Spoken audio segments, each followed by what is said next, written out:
ಸರ್ವರಿಗೂ ಸುಸ್ವಾಗತವನ್ನು ಕೋರ್ತಾ ಇದ್ದೇನೆ.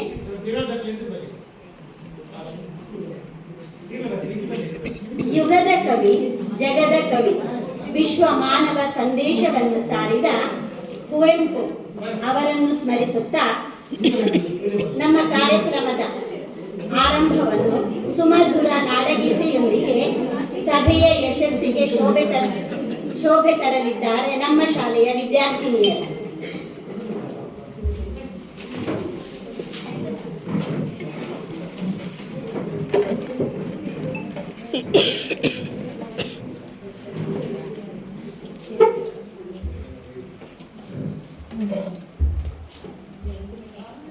ಜನನಿಯ ತನುಜಾತೆ ಜಯ ಹೇ ಕರ್ನಾಟಕ ಮಾತೆ, ಜಯ ಸುಂದರ ನದಿವನಗಳ ನಾಡೆ, ಜಯ ಹೇ ರಸ ಋಷಿಗಳ ಬೀಡೆ. ಭೂದೇವಿಯ ಮಕುಟದ ನವಮಣಿಯೇ, ಗಂಧದ ಚಂದದ ಹೊಣ್ಣಿನ ಗನಿಯೇ, ರಾಘವ ಮಧುಸೂದನರವತರಿಸಿದ ಭಾರತ ಜನನಿಯ ತನುಜಾತೆ. ಜನನಿಯ ಜೋಗುಳ ವೇದದ ಘೋಷ, ಜನನಿಗೆ ಜೀವವು ನಿನ್ನಾವೇಶ. ಹಸುರಿನ ಗಿರಿಗಳ ಸಾಲೆ, ನಿನ್ನಯ ಕೊರಳಿನ ಮಾಲೆ. ಕಪಿಲ ಪತಂಜಲ ಗೌತಮ ಜಿನನುತ ಭಾರತ ಜನನಿಯ ತನುಜಾತೆ. ಶಂಕರ ರಮನುಜ ವಿದ್ಯಾರಣ್ಯ, ಬಸವೇಶ್ವರ ಮಧ್ವರ ದಿವ್ಯಾರಣ್ಯ, ರಣ್ಣ ಶರಕ್ಷರಿ ಪೊನ್ನ, ಪಂಪಲ ಕುಟಿಪತಿ ಜನ್ನ. ಕುಮಾರ ವ್ಯಾಸರ ಮಂಗಳಧಾಮ, ಕವಿ ಕೋಗಿಲೆಗರ ಪುಣ್ಯಾರಾಮ. ನಾನಕ ರಾಮಾನಂದ ಕಬೀರರ ಭಾರತ ಜನನಿಯ ತನುಜಾತೆ. ತೈಲಪ ಹೊಯ್ಸಳ ನಾಡಿದ ನಾಡೆ, ಡಂಕಡ ಚಕಣರ ನೆಚ್ಚಿನ ಬೀಡೆ.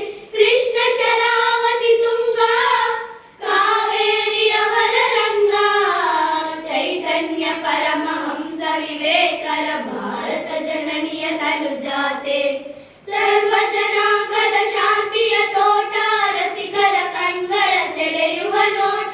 ಹಿಂದೂ ಕ್ರೈಸ್ತ ಮುಸಲ್ಮಾನ, ಪಾರಸಿಕ ಜೈನರ ಉದ್ಯಾನ.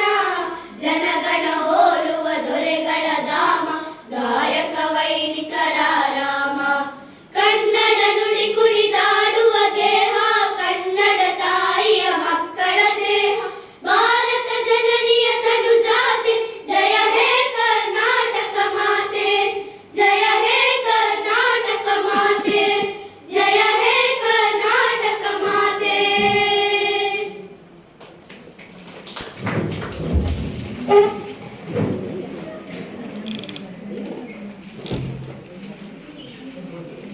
ಸುಶ್ರಾವ್ಯವಾಗಿ ನಾಡಗೀತೆಯನ್ನು ಹಾಡಿದ ವಿದ್ಯಾರ್ಥಿನಿಯರಿಗೆ ಧನ್ಯವಾದಗಳು. ಮನುಷ್ಯನ ವ್ಯಕ್ತಿತ್ವ ಶಿಕ್ಷಣದಿಂದ ಬಯಲಿಗೆ ಬರುತ್ತದೆ. ಸ್ವಾಮಿ ವಿವೇಕಾನಂದರ ಮಾತನ್ನು ಸ್ಮರಿಸುತ್ತಾ ಸರ್ವರನ್ನು ಆದರದಿಂದ ಸ್ವಾಗತಿಸಲಿದ್ದಾರೆ ಶಾಲೆಯ ಮುಖ್ಯ ಶಿಕ್ಷಕರಾದ ಶ್ರೀಮತಿ ವಸುಧಾಪಿ ಇವರು.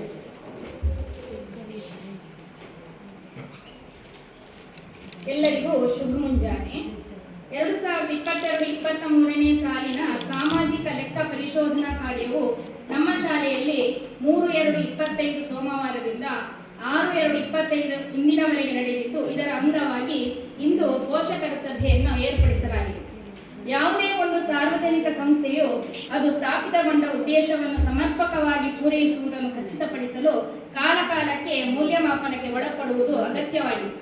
ಸಾರ್ವಜನಿಕ ಸಂಪನ್ಮೂಲಗಳನ್ನು ದುರುಪಯೋಗವಾಗದಂತೆ ಕಾಪಾಡುವುದಲ್ಲದೆ ನಿರ್ದಿಷ್ಟ ಉದ್ದೇಶಕ್ಕಾಗಿ ಸದ್ವಿನಿಯೋಗಗೊಳಿಸಿ ಸಂವಿಧಾನದ ಆಶಯಗಳನ್ನು ಪೂರೈಸಬೇಕಾದದ್ದು ಪ್ರತಿಯೊಂದು ಸಂಸ್ಥೆಯ ಬದ್ಧತೆಯಾಗಿದೆ.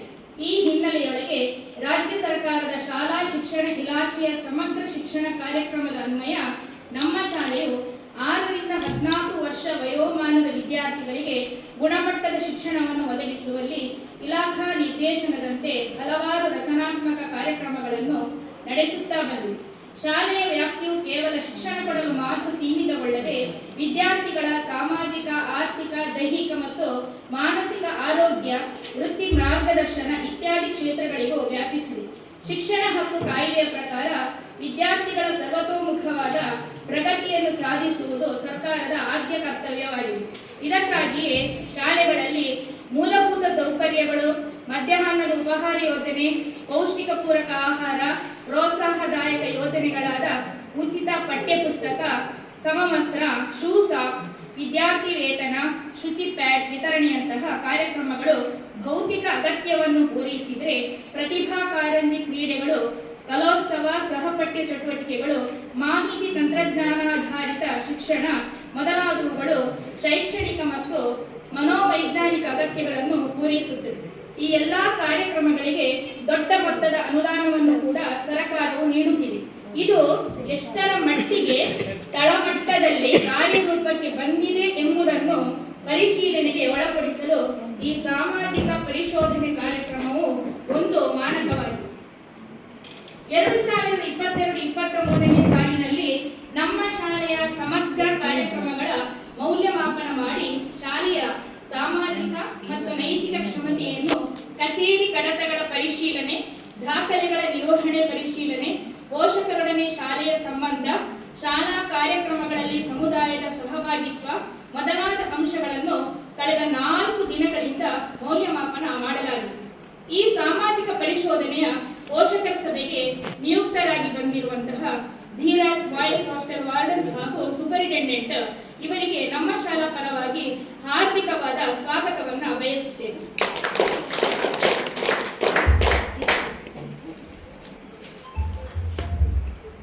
ಇವರಿಗೆ ನಮ್ಮ ಎಸ್ಟಿಎಂಸಿಯ ಸದಸ್ಯರಾಗಿರುವ ಶ್ರೀಯುತ ಕರುಣಾಕರ್ ಶೆಟ್ಟಿಗರಿಗೆ ಹೂಗುಚ್ಛ ನೀಡಿ ಸ್ವಾಗತಿಸಬೇಕಾಗಿ ಕೇಳಿಕೊಳ್ತೇವೆ.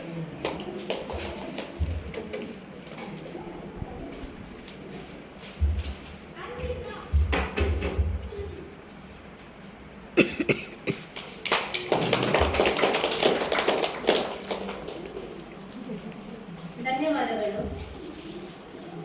ಈ ಸಂದರ್ಭದಲ್ಲಿ ಸಭೆಯಲ್ಲಿ ಉಪಸ್ಥಿತರಿರುವ ಗ್ರಾಮ ಪಂಚಾಯತ್ ಅಧ್ಯಕ್ಷರಾದ ಶ್ರೀಯುತ ಸತೀಶ್ ಕೆ ಇವರಿಗೆ ಶಾಲಾ ಪರವಾಗಿ ಗೌರವಪೂರ್ವಕ ಸ್ವಾಗತವನ್ನ ಕೋರುತ್ತೇವೆ. ಚೇತನ್ ಪಾಂಡ್ರೆ ಹೂಗುಚ್ಛವನ್ನು ನೀಡಿ ಸ್ವಾಗತಿಸಬೇಕಾಗಿ ಕೇಳಿಕೊಳ್ತೇವೆ.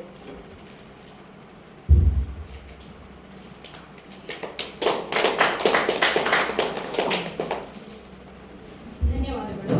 ಎಸ್ಟಿಎಂಸಿ ಉಪಾಧ್ಯಕ್ಷೆಯಾಗಿರುವ ಶ್ರೀಮತಿ ಶಶಿಕಲಾ ಹಾಗೂ ಎಸ್ಟಿಎಂಸಿಯ ಎಲ್ಲಾ ಸದಸ್ಯರಿಗೂ ಶಾಲಾ ಪರವಾಗಿ ಪ್ರೀತಿಪೂರ್ವಕ ಸ್ವಾಗತವನ್ನು ಕೋರುತ್ತೇವೆ. ಇವರಿಗೆ ನಮ್ಮ ಶಾಲೆಯ ಎಸ್ಟಿಎಂಸಿಯ ಸದಸ್ಯರಾಗಿರುವ ಶ್ರೀಮತಿ ವಾಹಿದಾ ಇವರು ಹೂಗುಚ್ಛ ನೀಡಿ ಸ್ವಾಗತಿಸಬೇಕಾಗಿ ವಿನಂತಿಸಿಕೊಳ್ತೇವೆ.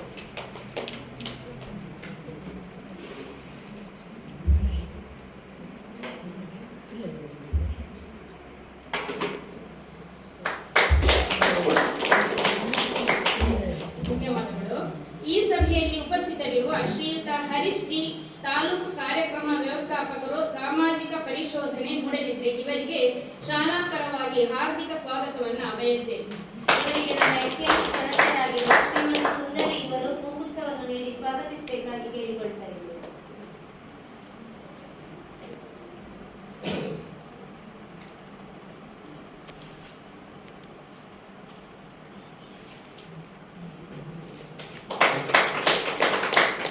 ಧನ್ಯವಾದಗಳು. ಹಾಗೆ ಈ ಸಭೆಯಲ್ಲಿ ಉಪಸ್ಥಿತರಿರುವ ಶ್ರೀಯುತ ಹರೀಶ್ ಕೆ ಸಾಲ್ಯನ್, ನಮ್ಮ ಶಾಲಾ ಹಳೆ ವಿದ್ಯಾರ್ಥಿ ಸಂಘದ ಅಧ್ಯಕ್ಷರು ಇವರಿಗೆ ಆತ್ಮೀಯ ಸ್ವಾಗತವನ್ನ ಬಯಸ್ತೇವೆ. ಇವರಿಗೆ ನಮ್ಮ ಎಸ್ಟಿಎಂಸಿ ಸದಸ್ಯರಾಗಿರುವ ಶ್ರೀಮತಿ ವಾಹಿದಾ ಇವರು ಹೂಗುಚ್ಛವನ್ನು ನೀಡಿ ಸ್ವಾಗತಿಸಬೇಕಾಗಿ ಕೇಳಿಕೊಳ್ತಾ ಇದ್ದೇವೆ.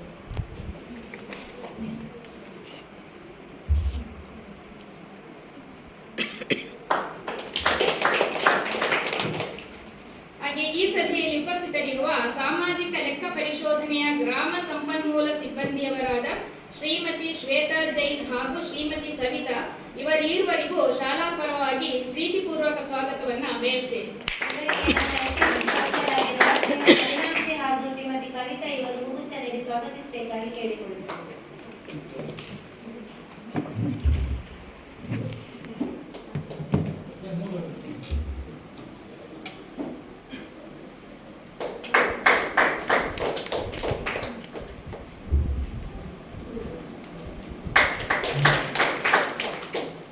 ಹಾಗೂ ವಿದ್ಯಾಭಿಮಾನಿಗಳಾದ ಎಲ್ಲಾ ಪೋಷಕರಿಗೂ ಶಾಲಾ ಪರವಾಗಿ ಹೃದಯಾಂತರಾಳದ ಪ್ರೀತಿಪೂರ್ವಕ ಸ್ವಾಗತವನ್ನ ಕೋರುತ್ತೇನೆ. ನನ್ನ ಪ್ರೀತಿಯ ಸಹೋದ್ಯೋಗಿ ಬಂಧುಗಳಿಗೂ ಆತ್ಮೀಯ ಸ್ವಾಗತವನ್ನು ಬಯಸ್ತೇನೆ. ಪ್ರೀತಿಯ ವಿದ್ಯಾರ್ಥಿಗಳಿಗೆ, ಅಕ್ಷರ ದಾಸೋಹ ಸಿಬ್ಬಂದಿಯವರಿಗೂ ನನ್ನ ಪ್ರೀತಿಪೂರ್ವಕ ಸ್ವಾಗತ. ಸ್ವಾಗತವನ್ನು ಕೋರ್ತೇನೆ. ಮುಂದಿನ ಕಾರ್ಯಕ್ರಮವಾಗಿ ಸರ್ವರನ್ನು ಪ್ರೀತಿಪೂರ್ವಕವಾಗಿ ಸ್ವಾಗತಿಸಿದ ತಮಗೆ ವಂದನೆಗಳು ಹಾಗೂ ಈ ಸಭೆಗೆ ತಮಗೂ ಕೂಡ ಗೌರವಪೂರ್ವಕ ಸ್ವಾಗತವನ್ನು ಕೋರುತ್ತೇನೆ. ಮನುಷ್ಯನ ಸರ್ವತೋಮುಖ ಬೆಳವಣಿಗೆಯಲ್ಲಿ ಶಿಕ್ಷಣದ ಪಾತ್ರ ಬಹಳ ಮಹತ್ವಪೂರ್ಣವಾದುದು. ಅಂತಹ ಶಿಕ್ಷಣವನ್ನು ನಾವು ಮನೆಯಿಂದ, ಶಾಲೆಯಿಂದ, ಸಮಾಜದಿಂದ ಪಡೆಯುತ್ತಲೇ ಇರುತ್ತೇವೆ. ಸಮಗ್ರ ಶಿಕ್ಷಣ ಕರ್ನಾಟಕ ಯೋಜನೆಯ ಬಗ್ಗೆ ಹಾಗೂ ಸಾಮಾಜಿಕ ಪರಿಶೋಧನೆಯ ಬಗ್ಗೆ ಪ್ರಾಸ್ತಾವಿಕ ಮಾತು ಶ್ರೀಯುತ ಹರೀಶ್ ಜಿ, ತಾಲೂಕು ಕಾರ್ಯಕ್ರಮ ವ್ಯವಸ್ಥಾಪಕರು, ಸಾಮಾಜಿಕ ಪರಿಶೋಧನೆ, ಮೂಡುಬಿದಿರೆ ತಾಲೂಕು, ಇವರಿಂದ. ಇವತ್ತಿನ ಒಂದು ಪೋಷಕರ ಸಭೆಯ ಸಭಾಧ್ಯಕ್ಷತೆಯನ್ನು ವಹಿಸಿಕೊಂಡಿರುವಂತಹ ಸಮಾಜ ಕಲ್ಯಾಣ ಇಲಾಖೆಯ ಸಹಾಯಕ ನಿರ್ದೇಶಕರು ಈ ಒಂದು ಕಾರ್ಯಕ್ರಮಕ್ಕೆ ಬರಬೇಕಿತ್ತು. ಅನಿವಾರ್ಯ ಕಾರಣದಿಂದ ಬರಲಿಕ್ಕೆ ಆಗಿಲ್ಲ. ಸೊ ಈ ಒಂದು ಸಭಾಧ್ಯಕ್ಷತೆಯನ್ನು ಅವರ ಇಲಾಖೆಯ ಮೇಲ್ವಿಚಾರಕರು ವಹಿಸಿಕೊಂಡಿದ್ದಾರೆ. ಸೊ ಅದೇ ರೀತಿ ಒಂದು ಸಭೆಯಲ್ಲಿ ಉಪಸ್ಥಿತರಿರುವಂತಹ ಕಾಶಿಪಟ್ಟಣ ಗ್ರಾಮ ಪಂಚಾಯತ್ ಗೌರವಾನ್ವಿತ ಅಧ್ಯಕ್ಷರೇ, ಅದೇ ರೀತಿ ಹಳೆ ವಿದ್ಯಾರ್ಥಿ ಸಂಘದ ಅಧ್ಯಕ್ಷರೇ, ಈ ಒಂದು ಶಾಲೆಯ ಮೇಲುಸ್ತುವಾರಿ ಸಮಿತಿ SMC ಕಮಿಟಿಯ ಉಪಾಧ್ಯಕ್ಷರೇ, ಈ ಒಂದು ಶಾಲೆಯ ಮುಖ್ಯ ಶಿಕ್ಷಕಿಯರು, ಹಾಗೆ ಸಹ ಶಿಕ್ಷಕಿಯರೇ ಹಾಗೂ ಈ ಒಂದು ಸಭೆಯಲ್ಲಿ ಉಪಸ್ಥಿತರಿರುವಂಥ ಎಲ್ಲ ತಾಯಂದಿರ ಸಮಿತಿ ಇರ್ಬೋದು, ಎಲ್ಲ ಪದಾಧಿಕಾರಿಗಳಿರ್ಬೋದು, ಸದಸ್ಯರಿರ್ಬೋದು. ಸೊ ಅದೇ ರೀತಿ ಮುಖ್ಯವಾಗಿ ಈಗ ಶಾಲೆಯಲ್ಲಿ ಕಲಿತಕ್ಕಂತಹ ಎಲ್ಲ ಮಕ್ಕಳ ಪೋಷಕರೇ. ಬಹುಶಃ ಇವತ್ತು ಸಭೆ ಸ್ವಲ್ಪ ತಡವಾಗಿ ಆರಂಭ ಆಯಿತು. ಸೊ ಕೆಲವೊಂದು ಸಮಸ್ಯೆಗಳು ಇದ್ದೇ ಇರುತ್ತೆ. ಸೊ ಏನು ನಮ್ಮ ಗ್ರಾಮೀಣಾಭಿವೃದ್ಧಿ ಪಂಚಾಯತ್ ರಾಜ್ ಇಲಾಖೆಯ ಒಂದು ಸಹಯೋಗದಲ್ಲಿ ನಡೀತಾ ಇರುವಂತಹ ಒಂದು ಕಾರ್ಯಕ್ರಮ ಇದು. ಸೊ ಆ ಒಂದು ನಿಟ್ಟಿನಲ್ಲಿ ಸಭೆ ವಿಳಂಬ ಆಗಿ ಆರಂಭ ಆಗಿದೆ. ಸೊ ಅದಕ್ಕಾಗಿ ಮೊದಲೇ ನಿಮ್ಮ ಹತ್ರ ಕ್ಷಮೆ ಕೋರುತ್ತಾ, ಈ ಸಮಗ್ರ ಶಿಕ್ಷಣ ಯೋಜನೆ ಬಹುಶಃ ಶಾಲೆಗಳಿಗೆ ಹೊಸ ಒಂದು ವಿಷಯ. ಯಾಕಂತ ಹೇಳಿದ್ರೆ, ಸೊ ಇಷ್ಟರೊಳಗೆ ಈ ಸಾಮಾಜಿಕ ಪರಿಶೋಧನೆ ಅನ್ನೋ ಒಂದು ಪರಿಕಲ್ಪನೆ ಬರೀ ಗ್ರಾಮ ಪಂಚಾಯತ್ ವ್ಯಾಪ್ತಿಯಲ್ಲಿ ಮಾತ್ರ ಇತ್ತು. ಅಂದ್ರೆ ಅಲ್ಲಿ ನಿರಂತರವಾಗಿ ಮಹಾತ್ಮ ಗಾಂಧಿ ರಾಷ್ಟ್ರೀಯ ಗ್ರಾಮೀಣ ಉದ್ಯೋಗ ಖಾತ್ರಿ ಯೋಜನೆ ಹಾಗೂ ಗ್ರಾಮೀಣ ಹಣಕಾಸು ಯೋಜನೆಯ ಒಂದು ಕಾಮಗಾರಿಗಳೇನು ಅನುಷ್ಠಾನ ಆಗಿರುತ್ತೆ, ಸೊ ಅದರ ಒಂದು ಸಾಮಾಜಿಕ ಪರಿಶೋಧನೆಯನ್ನು ನಿರಂತರವಾಗಿ ಗ್ರಾಮ ಪಂಚಾಯತ್ ವ್ಯಾಪ್ತಿಯಲ್ಲಿ ನಡೆಸಿಕೊಂಡು ಬರ್ತಾ ಇರುವಂತದ್ದು. ಸೊ ಅದರೊಟ್ಟಿಗೆ ಈ ಒಂದು ಆರ್ಥಿಕ ವರ್ಷದಿಂದ ಹೊಸದಾಗಿ ನಮಗೆ ಸಮಗ್ರ ಶಿಕ್ಷಣ ಏನು ಕರ್ನಾಟಕ ಯೋಜನೆ, ಈ ಒಂದು ಯೋಜನೆಯ ಸಾಮಾಜಿಕ ಪರಿಶೋಧನೆಯನ್ನು ಕೂಡ ನಡೆಸಬೇಕೆನ್ನೋ ಒಂದು ಆದೇಶ ಬಂತು. ಸೊ ಅದಕ್ಕಾಗಿ ಹಲವಾರು ಪೂರ್ವ ತಯಾರಿಯಾಗಿ ಕೆಲವೊಂದು ವಿಡಿಯೋ ಕಾನ್ಫರೆನ್ಸ್ ಎಲ್ಲ ನಡೆದು ಅಂತಿಮವಾಗಿ ಸರ್ಕಾರವೇ ನಮಗೆ 138 ಪ್ರಶ್ನಾವಳಿಗಳನ್ನು ಕೊಟ್ಟು, ಸೊ ಈ ಒಂದು ಯೋಜನೆ ಜಾರಿಗೆ ಬಂದ ನಂತರ ಸೊ ಯಾವ ರೀತಿಯಲ್ಲಿ ಕಾರ್ಯನಿರ್ವಹಣೆ ಆಗ್ತಾ ಇದೆ ಕರ್ನಾಟಕದಲ್ಲಿ, ಸೊ ಇದರ ಬಗ್ಗೆ ಒಂದು ಸಾಮಾಜಿಕವಾಗಿ ಪರಿಶೀಲನೆ ಮಾಡಿ ಒಂದು ವರದಿಯನ್ನು ಕೊಡಬೇಕು ಅನ್ನೋ ಒಂದು ಆದೇಶ ನಮ್ಮ ನಿರ್ದೇಶನಾಲಯಕ್ಕೆ ಬಂತು. ಸೊ ಆ ಒಂದು ನಿಟ್ಟಿನಲ್ಲಿ ನಮ್ಮ ಶಾಲೆಯಲ್ಲಿ ಕಳೆದ 4 ದಿನಗಳ ಅವಧಿಯಲ್ಲಿ ಈ ಒಂದು ಸಾಮಾಜಿಕ ಪರಿಶೀಲನೆ ಪ್ರಕ್ರಿಯೆಯನ್ನು ಮಾಡಿ ಮುಗಿಸಿದ್ದೇವೆ. ಅಂತಿಮ ದಿನವಾಗಿ ಇವತ್ತು ಅವನೇನು ನಾವು ವರದಿ ತಯಾರು ಮಾಡಿದ್ದೇವೆ ಅದನ್ನು ಇವತ್ತು ಮಂಡನೆ ಮಾಡಿ, ಅಂದ್ರೆ ಆ ವರದಿಗಳು ಏನಿದೆ ಅದು ಕರಡು ವರದಿ ಪ್ರತಿ. ಸೊ ಇಲ್ಲಿ ಮಂಡನೆ ಆಗುವವರೆಗೂ ಅದು ಕರಡು ವರದಿ ಪ್ರತಿ. ಸೊ ನಾವು ಆ 4 ದಿನಗಳಲ್ಲಿ ಏನು ಸಂಬಂಧಪಟ್ಟವರಿಂದ ಏನೆಲ್ಲ ಮಾಹಿತಿಗಳನ್ನು ಕಲೆ ಹಾಕಿ, ಸೊ ಅದನ್ನು ಏನು ಸಂಬಂಧಪಟ್ಟ ದಾಖಲೆಗಳನ್ನೆಲ್ಲ ನೋಡಿಕೊಂಡು ತಯಾರು ಮಾಡಿದಂತಹ ವರದಿ. ಸೊ ಅದು ಕರಡು ವರದಿ ಪ್ರತಿ ಅಂತ ಹೇಳುವಂಥದ್ದು ಅದು ಇಲ್ಲಿ ಮಂಡನೆ ಆಗುವವರೆಗೆ ಮಾತ್ರ. ಸೊ ಅದು ಮಂಡನೆ ಆದ ನಂತರ ಆ ವರದಿ ಬಗ್ಗೆ ಚರ್ಚೆ ಆಗಬೇಕು. ಆ 4 ದಿನಗಳಲ್ಲಿ ನಾವು ಕಂಡಂತಹ ವಿಚಾರಗಳಿಗೆ ವಿರುದ್ಧವಾಗಿ ವರದಿ ಇರ್ಬೋದು. ಸೊ ಅದು ನಿಮ್ಮ ಒಂದು ಆ ವರದಿಗಳ ಬಗ್ಗೆ ಸತ್ಯಾಸತ್ಯತೆ ಬಗ್ಗೆ ನಿಮ್ಮ ಭಾಗವಹಿಸಿಕೆ ಎಷ್ಟರ ಮಟ್ಟಿಗೆ ಇರುತ್ತೆ, ಸೊ ಅದರ ಮೇಲೆ ಅದು ಮತ್ತೆ ಅದೊಂದು ವಿಸ್ತೃತ ರೂಪವನ್ನು ಪಡ್ಕೊಳ್ಳುತ್ತೆ. ಅಂತಿಮವಾಗಿ ಆ ಒಂದು ವರದಿ ಅನುಮೋದನೆಯಾಗಿ ಮತ್ತೆ ಮುಂದಿನ ಹಂತಕ್ಕೆ, ಸರ್ಕಾರದ ಹಂತಕ್ಕೆ ಹೋಗುವಂತಹ ಒಂದು ಪ್ರಕ್ರಿಯೆ ಇರುವಂಥದ್ದು. ಸೊ ಇವಾಗ ಸಮಗ್ರ ಶಿಕ್ಷಣ ಯೋಜನೆ ಅಂತ ಹೇಳಿದ್ರೆ, ಈ ಹಿಂದೆ ರಾಷ್ಟ್ರೀಯ ಮಾಧ್ಯಮಿಕ ಶಿಕ್ಷಾ ಅಭಿಯಾನ, ಸರ್ವ ಶಿಕ್ಷಾ ಅಭಿಯಾನ ಮತ್ತು ಶಿಕ್ಷಕರ ಶಿಕ್ಷಣ, ಸೊ ಈ ಎಲ್ಲ ಹೆಸರುಗಳಿಂದ ಇದು ಕರೆಯಲ್ಪಡ್ತಾ ಇತ್ತು. ಆದ್ರೆ 2018 ನಂತರ ಇದಕ್ಕೊಂದು ಸಮಗ್ರವಾದ ರೂಪವನ್ನು ಕೊಟ್ಟು, ಸೊ ಅಲ್ಲಿಂದ ಒಂದು ಏನು ಈ ಒಂದು ಯೋಜನೆಯನ್ನು ಜಾರಿಗೆ ತರ್ತಾರೆ. ಸೊ ಕಳೆದ ಒಂದು ಬಜೆಟ್ನಲ್ಲೂ ಕೂಡ 37,000 ಕೋಟಿ ಅನುದಾನವನ್ನು ಈ ಒಂದು ಸಮಗ್ರ ಶಿಕ್ಷಣಕ್ಕೆ ಮೀಸಲಿಟ್ಟಿದ್ರು. ಸೊ ಏನು ಇದರ ಕಾರ್ಯರೂಪ ತಂತ್ರಗಳೇನು ಅಥವಾ ಇಲ್ಲಿ ಯಾರೆಲ್ಲ ಪಾತ್ರಧಾರಿಗಳು ಅಂತ ಎನ್ನುವ ವಿಚಾರ ತಿಳ್ಕೊಳ್ಬೇಕು ಅಂತ ಹೇಳಿದ್ರೆ, ಈ ಒಂದು ಸಮಗ್ರ ಶಿಕ್ಷಣದಲ್ಲಿ LKG ಅಂತ ಹಿಡಿದು 12ನೇ ತರಗತಿಯಲ್ಲಿ ಓದ್ತಕ್ಕಂತಹ ಸರ್ಕಾರಿ ಶಾಲೆಯಲ್ಲಿ ಕಲಿತಕ್ಕಂತಹ ಮಕ್ಕಳು ಇದರ ಫಲಾನುಭವಿಗಳು. ಸೊ ಅವರು ಏನು ಅವರಿಗೆ ಪ್ರಾಥಮಿಕ ಶಿಕ್ಷಣ ಇರ್ಬೋದು, ಪ್ರೌಢಶಾಲಾ ಶಿಕ್ಷಣ ಇರ್ಬೋದು, ಅಥವಾ ಪದವಿ ಪೂರ್ವ ಶಿಕ್ಷಣ ಇರ್ಬೋದು, ಎಲ್ಲ ಹಂತಗಳಲ್ಲಿ ಅವರಿಗೆ ಯಾವ ರೀತಿಯ ಶಿಕ್ಷಣದ ಯಾವ ರೀತಿ ಗುಣಮಟ್ಟದ ಶಿಕ್ಷಣವನ್ನು ಕೊಡಬೇಕು, ಸೊ ಅವರನ್ನು ಒಂದು ಸತ್ಪ್ರಜೆಯನ್ನಾಗಿ ಯಾವ ರೀತಿ ಮಾಡಬೇಕು. ಸೊ ಅವರು 12ನೇ ತರಗತಿ ಪಾಸಾಗಿ ಬರುವಾಗ ಅವರು ಯಾವ ರೀತಿಯಲ್ಲಿ ಉಳಿದ ಅಂದ್ರೆ ಖಾಸಗಿ ಶಾಲೆಯಲ್ಲಿ ಕಲಿತಕ್ಕಂತಹ ಮಕ್ಕಳಿಗೆ ಒಂದು ಸರಿ ಸಮಾನರಾಗಿ ನಿಲ್ಲುವಂತಾಗಬೇಕು ಎನ್ನುವ ನಿಟ್ಟಿನಲ್ಲಿ ಅವರನ್ನು ಸಜ್ಜುಗೊಳಿಸುವಂತ ಒಂದು ಪ್ರಯತ್ನ ಇವತ್ತು ಸಮಗ್ರ ಶಿಕ್ಷಣ ಹಂತದಲ್ಲಿ ನಡೆಯುತ್ತೆ. ಅಂದ್ರೆ ಏನು ಪದವಿ ಪೂರ್ವ ಶಿಕ್ಷಣ ಹಂತದವರೆಗೆ ಎಲ್ಲ ಪ್ರಕ್ರಿಯೆಗಳಾಗುತ್ತೆ. ಸೊ ಆ ಮಕ್ಕಳನ್ನು ಅಷ್ಟರ ಮಟ್ಟಿಗೆ ತಯಾರುಗೊಳಿಸುವಂಥದ್ದು ಈ ಒಂದು ಯೋಜನೆಯ ಮುಖ್ಯ ಉದ್ದೇಶ. ಸೊ ಇಲ್ಲಿ ಶಾಲೆಗಳಲ್ಲಿ ಅವರಿಗೆ ಯಾವುದೇ ರೀತಿಯ ಒಂದು ಲಿಂಗ ತಾರತಮ್ಯ ಇಲ್ಲದೆ, ಒಂದು ಜಾತಿ ಭೇದ ಇಲ್ಲದೆ, ಸೊ ಅವರನ್ನು ಶಾಲೆಯಲ್ಲಿ ಅವರಿಗೆ ಶಿಕ್ಷಣ ಕೊಡಬೇಕು. ಸೊ ಯಾವ ರೀತಿಯ ಶಿಕ್ಷಣ ಕೊಡಬೇಕು, ಅವರಿಗೆ ಗುಣಮಟ್ಟದಿಂದ ಕೂಡಿದಂಥ ಒಂದು ಶಿಕ್ಷಣ ಕೊಡಬೇಕು. ಆ ಮೂಲಕ ಆ ಗುಣಮಟ್ಟದ ಶಿಕ್ಷಣದ ಜೊತೆಗೆ ಸರ್ಕಾರದಿಂದ ಅವರಿಗೆ ಏನೋ ಇವತ್ತು ಅವರು ಮಾನಸಿಕವಾಗಿ ಸದೃಢರಾಗಿ ಅವರ ಒಂದು ದೈಹಿಕ ಬೆಳವಣಿಗೆ ಕೂಡ ಒಂದು ಉತ್ತಮ ರೀತಿಯಲ್ಲಿ ಆಗ್ತಾ ಇರಬೇಕೆನ್ನೋ ನಿಟ್ಟಿನಲ್ಲಿ ಸರ್ಕಾರ ಕೂಡ ಹಲವಾರು ಒಂದು ಯೋಜನೆಗಳನ್ನು ಈ ಒಂದು ಶಿಕ್ಷಣದ ಹಂತದಲ್ಲಿ ಅದನ್ನು ಕೊಡ್ತಾ ಇದೆ. ಅದರಲ್ಲಿ ಬೆಳಿಗ್ಗೆ ಶಾಲೆಗೆ ಬಂದ ಕೂಡಲೇ ಹಾಲು ಕೊಡುವಂಥದ್ದು ಇರ್ಬೋದು, ಮಧ್ಯಾಹ್ನದ ಉಪಹಾರ ಯೋಜನೆ ಇರ್ಬೋದು, ಮತ್ತೆ ಅವರಿಗೆ ಕೊಡ್ತಕ್ಕಂಥ ಪಠ್ಯ ಪುಸ್ತಕಗಳ ವಿತರಣೆ ಇರ್ಬೋದು, ಸೊ ಸಮವಸ್ತ್ರ ಇರ್ಬೋದು, ಶೂ ಮತ್ತು ಸಾಕ್ಸ್ ಕೊಡುವಂಥದ್ದು ಇರ್ಬೋದು, ಇವೆಲ್ಲವನ್ನು ಉಚಿತವಾಗಿ ಕೊಟ್ಟು ಅವರನ್ನು ಒಂದು 12ನೇ ತರಗತಿ ಪಾಸಾಗಿ ಹೊರಗೆ ಬರುವಾಗ ಅವರೊಂದು ಎಲ್ಲ ರೀತಿಯಲ್ಲಿ ಯಾವುದೇ ರೀತಿಯಲ್ಲಿ ಅವರು ಹಿಂದುಳಿಬಾರದು. ಸೊ ಅಷ್ಟರ ಮಟ್ಟಿಗೆ ತಯಾರಿ ಮಾಡುವಂತಹ ಒಂದು ಪ್ರಯತ್ನ ಈ ಒಂದು ಸರ್ಕಾರಿ ಶಾಲೆಗಳಲ್ಲಿ ಶಿಕ್ಷಣ ಕೊಡುವಂತಹ ಶಿಕ್ಷಕರಿಗೆ ಇರುವಂಥದ್ದು. ಸೊ ಆ ಒಂದು ನಿಟ್ಟಿನಲ್ಲಿ ಅವರನ್ನು ಎಷ್ಟರ ಮಟ್ಟಿಗೆ ಅವರು ಇವಾಗ ಅವರನ್ನು ಇದು ಮಾಡ್ತಾ ಇದ್ದಾರೆ, ಸೊ ತರಬೇತಿಗೊಳಿಸ್ತಾ ಇದ್ದಾರೆ. ಸೊ ಮಕ್ಕಳ ಶಿಕ್ಷಣದ ಗುಣಮಟ್ಟ ಯಾವ ರೀತಿ ಇದೆ ಶಾಲೆಯಲ್ಲಿ, ಸೊ ಎಲ್ಲ ಏನು ಸರ್ಕಾರ ಕೊಡ್ತಾ ಇದೆ, ಸೊ ಅದು ಮಕ್ಕಳಿಗೆ ತಲುಪ್ತಾ ಇದೆಯಾ, ಸೊ ಇವೆಲ್ಲವನ್ನು ಈ ಒಂದು ಅವಧಿಯಲ್ಲಿ ನಾವು ಪರಿಶೀಲನೆ ಮಾಡಿ, ಸೊ ಆ ಸಾಮಾಜಿಕ ಪರಿಶೀಲನೆ ಅಂತ ಹೇಳಿದ್ರೆ ನಥಿಂಗ್ ಬಟ್ ಅಂದ್ರೆ ನಾವು ನಿಮ್ಮಲ್ಲಿ ಒಬ್ಬರಾಗಿ ಸಾರ್ವಜನಿಕವಾಗಿ ಬೆರೆತುಕೊಂಡು ಆ ವರದಿಯನ್ನು ತಯಾರು ಮಾಡುವಂಥದ್ದು. ಈಗ ಸೋಷಿಯಲ್ ಆಡಿಟ್ ಅನ್ನೋ ಒಂದು ಕಾನ್ಸೆಪ್ಟ್ ಇದೆ. ಸೊ ಅದು ಆಡಿಟ್ ಅನ್ನೋ ಪದ ಬಂದಾಗ ಜನಸಾಮಾನ್ಯರಿಗೆ ಒಂದು ಪಕ್ಕನೆ ಮನಸ್ಸಿಗೆ ಬರುವಂಥದ್ದು ಅದೊಂದು 4 ಗೋಡೆಗಳ ಮಧ್ಯೆ ನಡೆಯುವಂಥ ಒಂದು ಆಡಿಟ್ ಪ್ರಕ್ರಿಯೆ ಅಂತ. ಆದರೆ ಈ ಸಾಮಾಜಿಕ ಪರಿಶೋಧನೆ ಅದು ವಿಭಿನ್ನವಾಗಿ ಮಾಡ್ತಾ ಬರ್ತಾ ಇದ್ದೇವೆ. ಸೊ ನಾವು ಏನು ನಿಮ್ಮಲ್ಲಿ ಒಬ್ಬರಾಗಿ ಅಂದ್ರೆ ಸಾರ್ವಜನಿಕವಾಗಿ ಬೆರೆತುಕೊಂಡು ಮಾಹಿತಿಯನ್ನು ಕಲೆ ಹಾಕುವಂತ ಪ್ರಯತ್ನ ಈ ಒಂದು ಸಂದರ್ಭದಲ್ಲಿ ಆಗ್ತಾ ಇದೆ. ಸೊ ಶಿಕ್ಷಣದ ಬಗ್ಗೆ ಮಾತಾಡಬೇಕು ಅಂತ ಹೇಳಿದ್ರೆ, ನಾವು ಮಕ್ಕಳಿಗೆ ಶಿಕ್ಷಣವನ್ನು ಕೊಡಬೇಕಾಗಿರೋದು ನಮ್ಮ ನೈತಿಕ ಜವಾಬ್ದಾರಿ ಕೂಡ ಇದೆ, ಅಂದ್ರೆ ಪೋಷಕರು. ಸೊ ನಾವು ಆ ಶಿಕ್ಷಣವನ್ನು ಕೊಡಬೇಕೆನ್ನೋ ನಿಟ್ಟಿನಲ್ಲಿ ಬರೀ ಒಂದು ಶಿಕ್ಷಣದ ಮಹತ್ವದ ಬಗ್ಗೆ ಮಾತ್ರ ಯೋಚನೆ ಮಾಡ್ತೇವೆ. ಆವಾಗ ಆ ಯೋಚನೆ ಬಂದಾಗ ನಮ್ಮ ಮನಸ್ಸು ಆಟೋಮ್ಯಾಟಿಕ್ ಆಗಿ ವಾಲುವಂಥದ್ದು ಖಾಸಗಿ ಶಾಲೆಗಳಿಗೆ. ಆದ್ರೆ ಆ ಶಿಕ್ಷಣ ಎಷ್ಟರ ಮಟ್ಟಿಗೆ ಗುಣಮಟ್ಟದಿಂದ ಕೂಡಿದೆ ಅನ್ನೋದ್ರ ಬಗ್ಗೆ ನಾವು ಯಾರು ಚಿಂತನೆ ಮಾಡಲ್ಲ. ಸೊ ಇದು ಈ ಒಂದು ಇಂದಿನ ಕಾಲದಲ್ಲಿ ನಾವು ಚಿಂತನೆ ಮಾಡಬೇಕಾದ ವಿಚಾರ. ಅದಕ್ಕೊಂದು ಚಿಕ್ಕ ಉದಾಹರಣೆ ಕೊಡ್ತೇನೆ.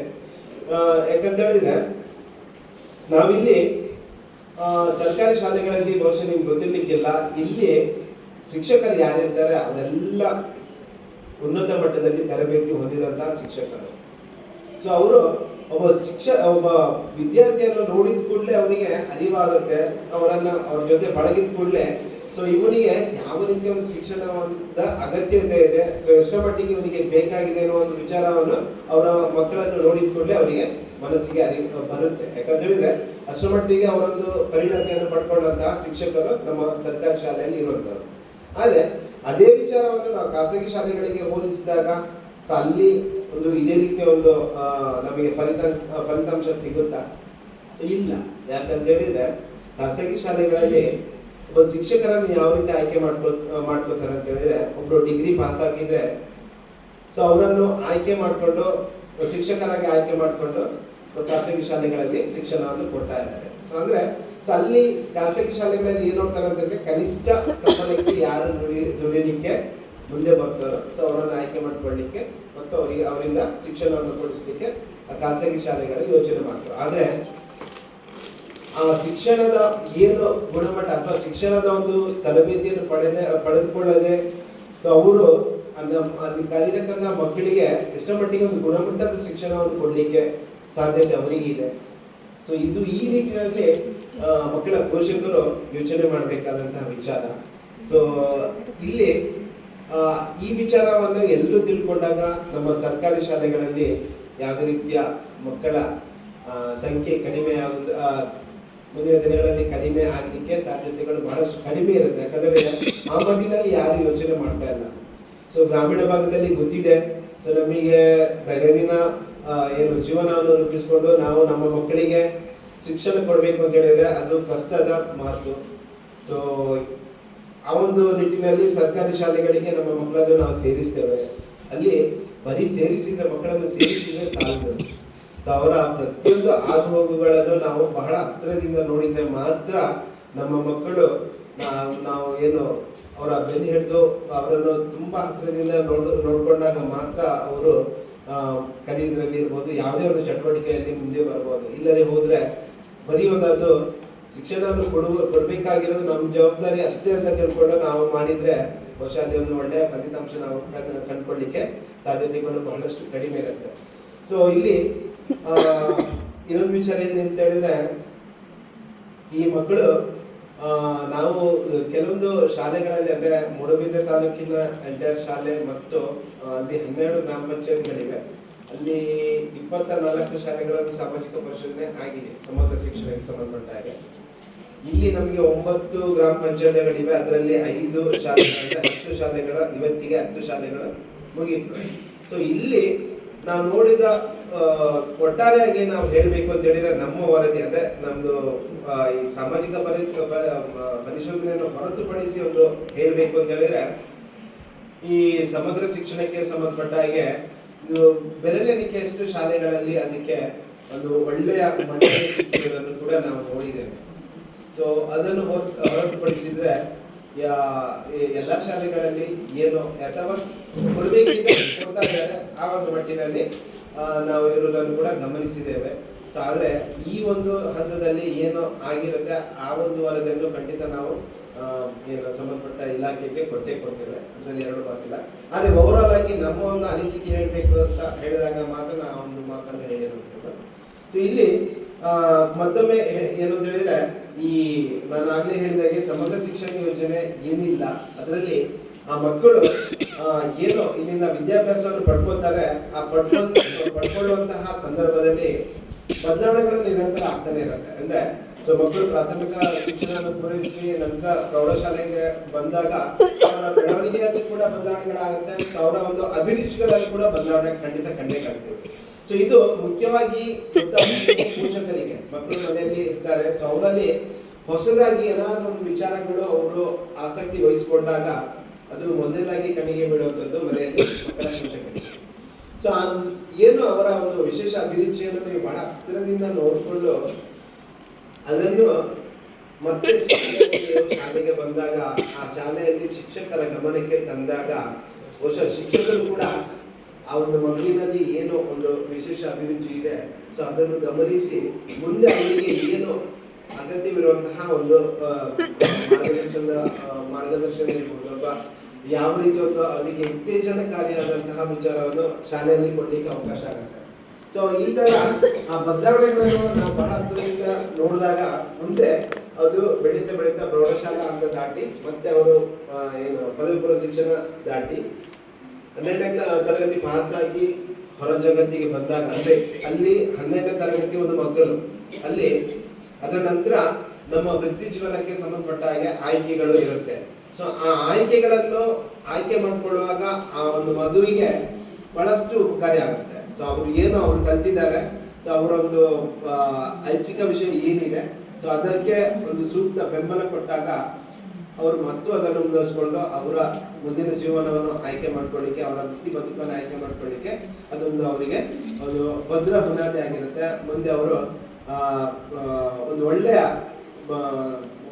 ಕೊಡುಗೆಯನ್ನು ಸಮಾಜಕ್ಕೆ ಕೊಡ್ಲಿಕ್ಕೆ ಅದು ಅವರಿಗೆ ಒಂದು ಒಳ್ಳೆಯ ಕೊಡುಗೆಯನ್ನು ಕೊಡ್ಲಿಕ್ಕೆ ಸಹಕಾರಿಯಾಗುತ್ತೆ. ಸೊ ಆ ಒಂದು ನಿಟ್ಟಿನಲ್ಲಿ ಮಕ್ಕಳು ರೂಪುಕೊಳ್ಬೇಕು ಎನ್ನುವ ಒಂದು ವಿಚಾರವನ್ನು ಸರ್ಕಾರ ಬಯಸುತ್ತೆ. ಸರ್ಕಾರ ಇಷ್ಟೆಲ್ಲ ಖರ್ಚು ಮಾಡುತ್ತೆ ಅವರಿಗೆ, ಅಂದ್ರೆ ಎಲ್ಲವನ್ನು ಉಚಿತವಾಗಿ ಕೊಟ್ಟು ಅವರ ವಿದ್ಯಾಭ್ಯಾಸವನ್ನು ಕೂಡ ಉಚಿತವಾಗಿ ಪೂರೈಸುವ ಜೊತೆಗೆ ಸರ್ಕಾರ ಮಕ್ಕಳಿಂದ ಏನು ನಿರೀಕ್ಷೆ ಮಾಡುತ್ತೆ ಅಂತ ಹೇಳಿದ್ರೆ, ಅವರು ಮುಂದಿನ ಹಂತಕ್ಕೆ ಅವರೊಂದು ಒಳ್ಳೆಯ ಸಮಾಜಕ್ಕೆ ಒಂದು ಒಳ್ಳೆಯ ಒಂದು ಆಸ್ತಿಯಾಗಿ ಅವರು ಬದುಕಬೇಕು, ಅವರ ಜೀವನವನ್ನು ರೂಪಿಸ್ಕೊಳ್ಬೇಕು ಅನ್ನೋ ಒಂದು ವಿಚಾರವನ್ನು ಮಾತ್ರ ಸರ್ಕಾರ ವಾಪಸ್ ಹಿಂದೆ ಬಯಸುತ್ತೆ.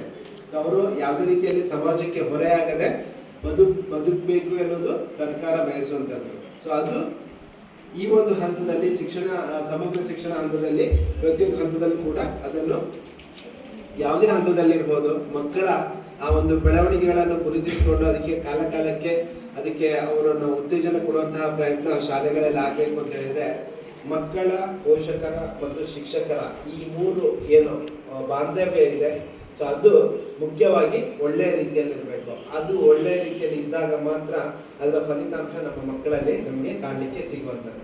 ಸೊ ಅದರಿಂದ ಪ್ರತಿಯೊಬ್ಬರು ಮಕ್ಕಳಿಗೆ ಶಿಕ್ಷಣ ಕೊಡಬೇಕು ಅನ್ನೋ ಒಂದು ಇದರಿಂದ ನೋಡಬಾರ್ದು, ಅವರಿಗೆ ಗುಣಮಟ್ಟದ ಶಿಕ್ಷಣವನ್ನು ಯಾವ ರೀತಿ ಕೊಡಬೇಕು, ಸೊ ಅದರಲ್ಲಿ ನಮ್ಮ ಪಾತ್ರ ಏನು ಎನ್ನುವುದು ಪೋಷಕರು ತಿಳ್ಕೊಂಡಾಗ ಮಾತ್ರ ಅಲ್ಲಿ ಒಂದು ಒಳ್ಳೆಯ ಬೆಳವಣಿಗೆ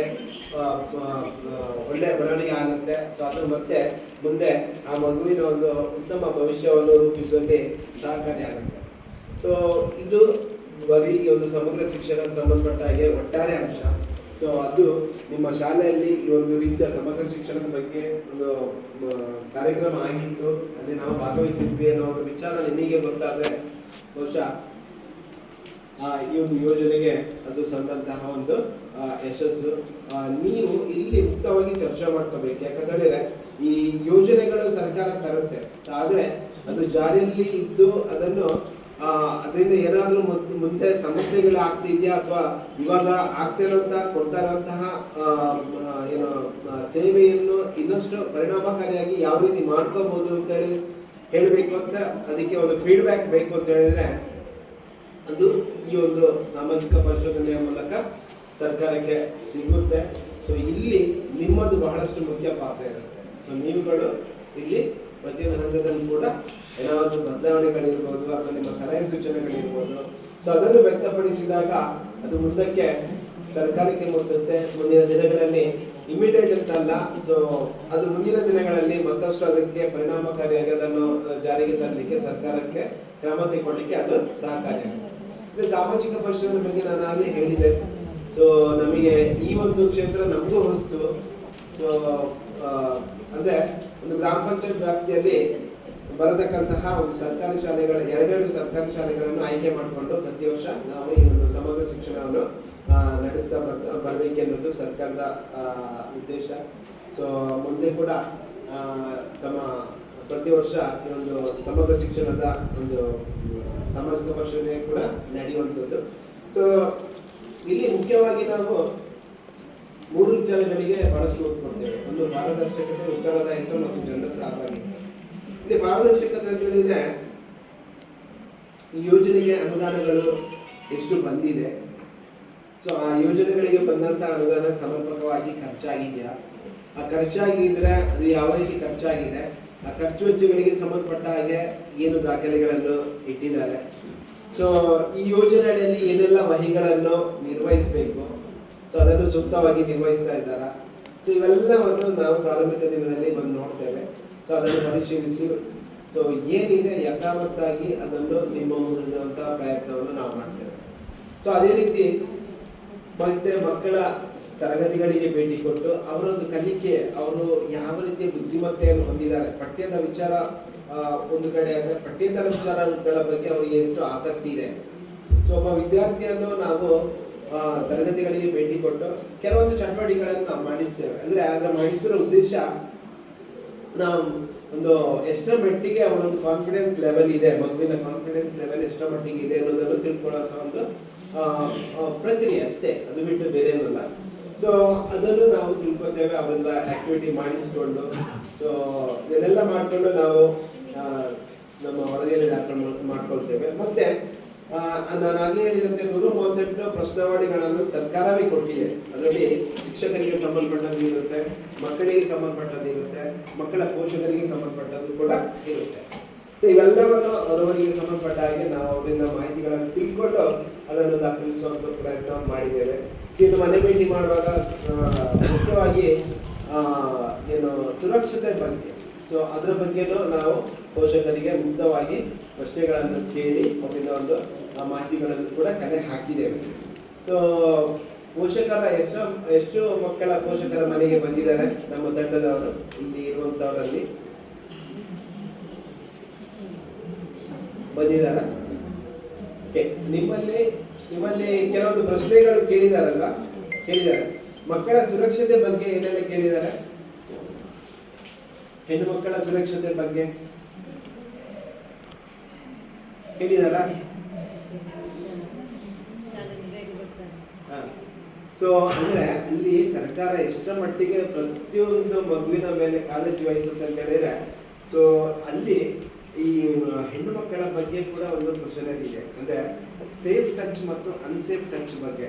ಸೊ ಇದು ಅದನ್ನು ಕೂಡ ಸರ್ಕಾರ ನಮ್ಮಿಂದ ಪೋಷಕರಿಂದ ಕೇಳಿ ಅದನ್ನು ಕೂಡ ವರದಿಯಲ್ಲಿ ದಾಖಲು ಮಾಡ್ಕೋಬೇಕೇನೋ ಒಂದು ಇದನ್ನು ಕೂಡ ಅಂಶವನ್ನು ಕೂಡ ಒಳಗೊಂಡಿದೆ. ಅಂದ್ರೆ ಶಾಲೆಯಲ್ಲಿ ಮಕ್ಕಳನ್ನು ಮುಖ್ಯವಾಗಿ ಇವಾಗ ಹೆಣ್ಣು ಮಕ್ಕಳು ಗಂಡು ಮಕ್ಕಳು ಅಂತಲ್ಲ, ಗಂಡು ಮಕ್ಕಳು ಕೂಡ ಲೈಂಗಿಕ ಶೋಷಣೆಗೆ ಒಳಪಟ್ಟದ್ದು ಇದೆ ನಮ್ಮ ಜಿಲ್ಲೆಯಲ್ಲಿ. ಸೊ ಹೆಣ್ಣು ಮಕ್ಕಳಿಗೆ ಈ ಸೇಫ್ ಟಚ್ ಮತ್ತು ಅನ್ಸೇಫ್ ಟಚ್ ಬಗ್ಗೆ ನಿಮ್ಗೆ ಹೇಳ್ಕೊಟ್ಟಿದಾರ? ಶಾಲೆಯಲ್ಲಿ ಹೇಳ್ಕೊಟ್ಟಿದಾರ? ಮಕ್ಕಳು ಹೇಳಿದಾರ? ಮಕ್ಕಳನ್ನು ಸ್ಪರ್ಶಿಸುವ ವಿಧಾನದಲ್ಲಿ ಬಹಳಷ್ಟು ವ್ಯತ್ಯಾಸ ಇದೆ ಅಲ್ವಾ? ಸೊ ಅದನ್ನು ಹೇಳಿಕೊಟ್ಟಿದ್ದಾರೆ.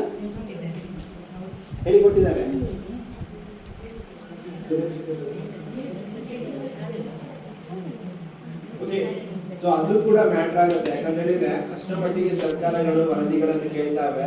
ಸೊ ಇಲ್ಲಿ ನಾವು ಮುಕ್ತವಾಗಿ ಮಾತನಾಡೋದನ್ನು ಮೊದಲದಾಗಿ ಕಲಿಬೇಕು. ಯಾಕಂತ ಹೇಳಿದ್ರೆ ಇವಾಗ ಏನಿಲ್ಲ, ನಾವು 2025 ಇದರಲ್ಲಿ ಇದ್ದೇವೆ. ಸೊ ಮಕ್ಕಳಿಗೆ ಮೇನ್ ಆಗಿ ಏನು ಬೇಸಿಕ್ಸ್ ಮಾಹಿತಿ ಬೇಕಿದೆ ಅದೆಲ್ಲವನ್ನು ಪ್ರಾಥಮಿಕ ಹಂತದಲ್ಲೇ ಕೊಡುವಂಥದ್ದಿದೆ.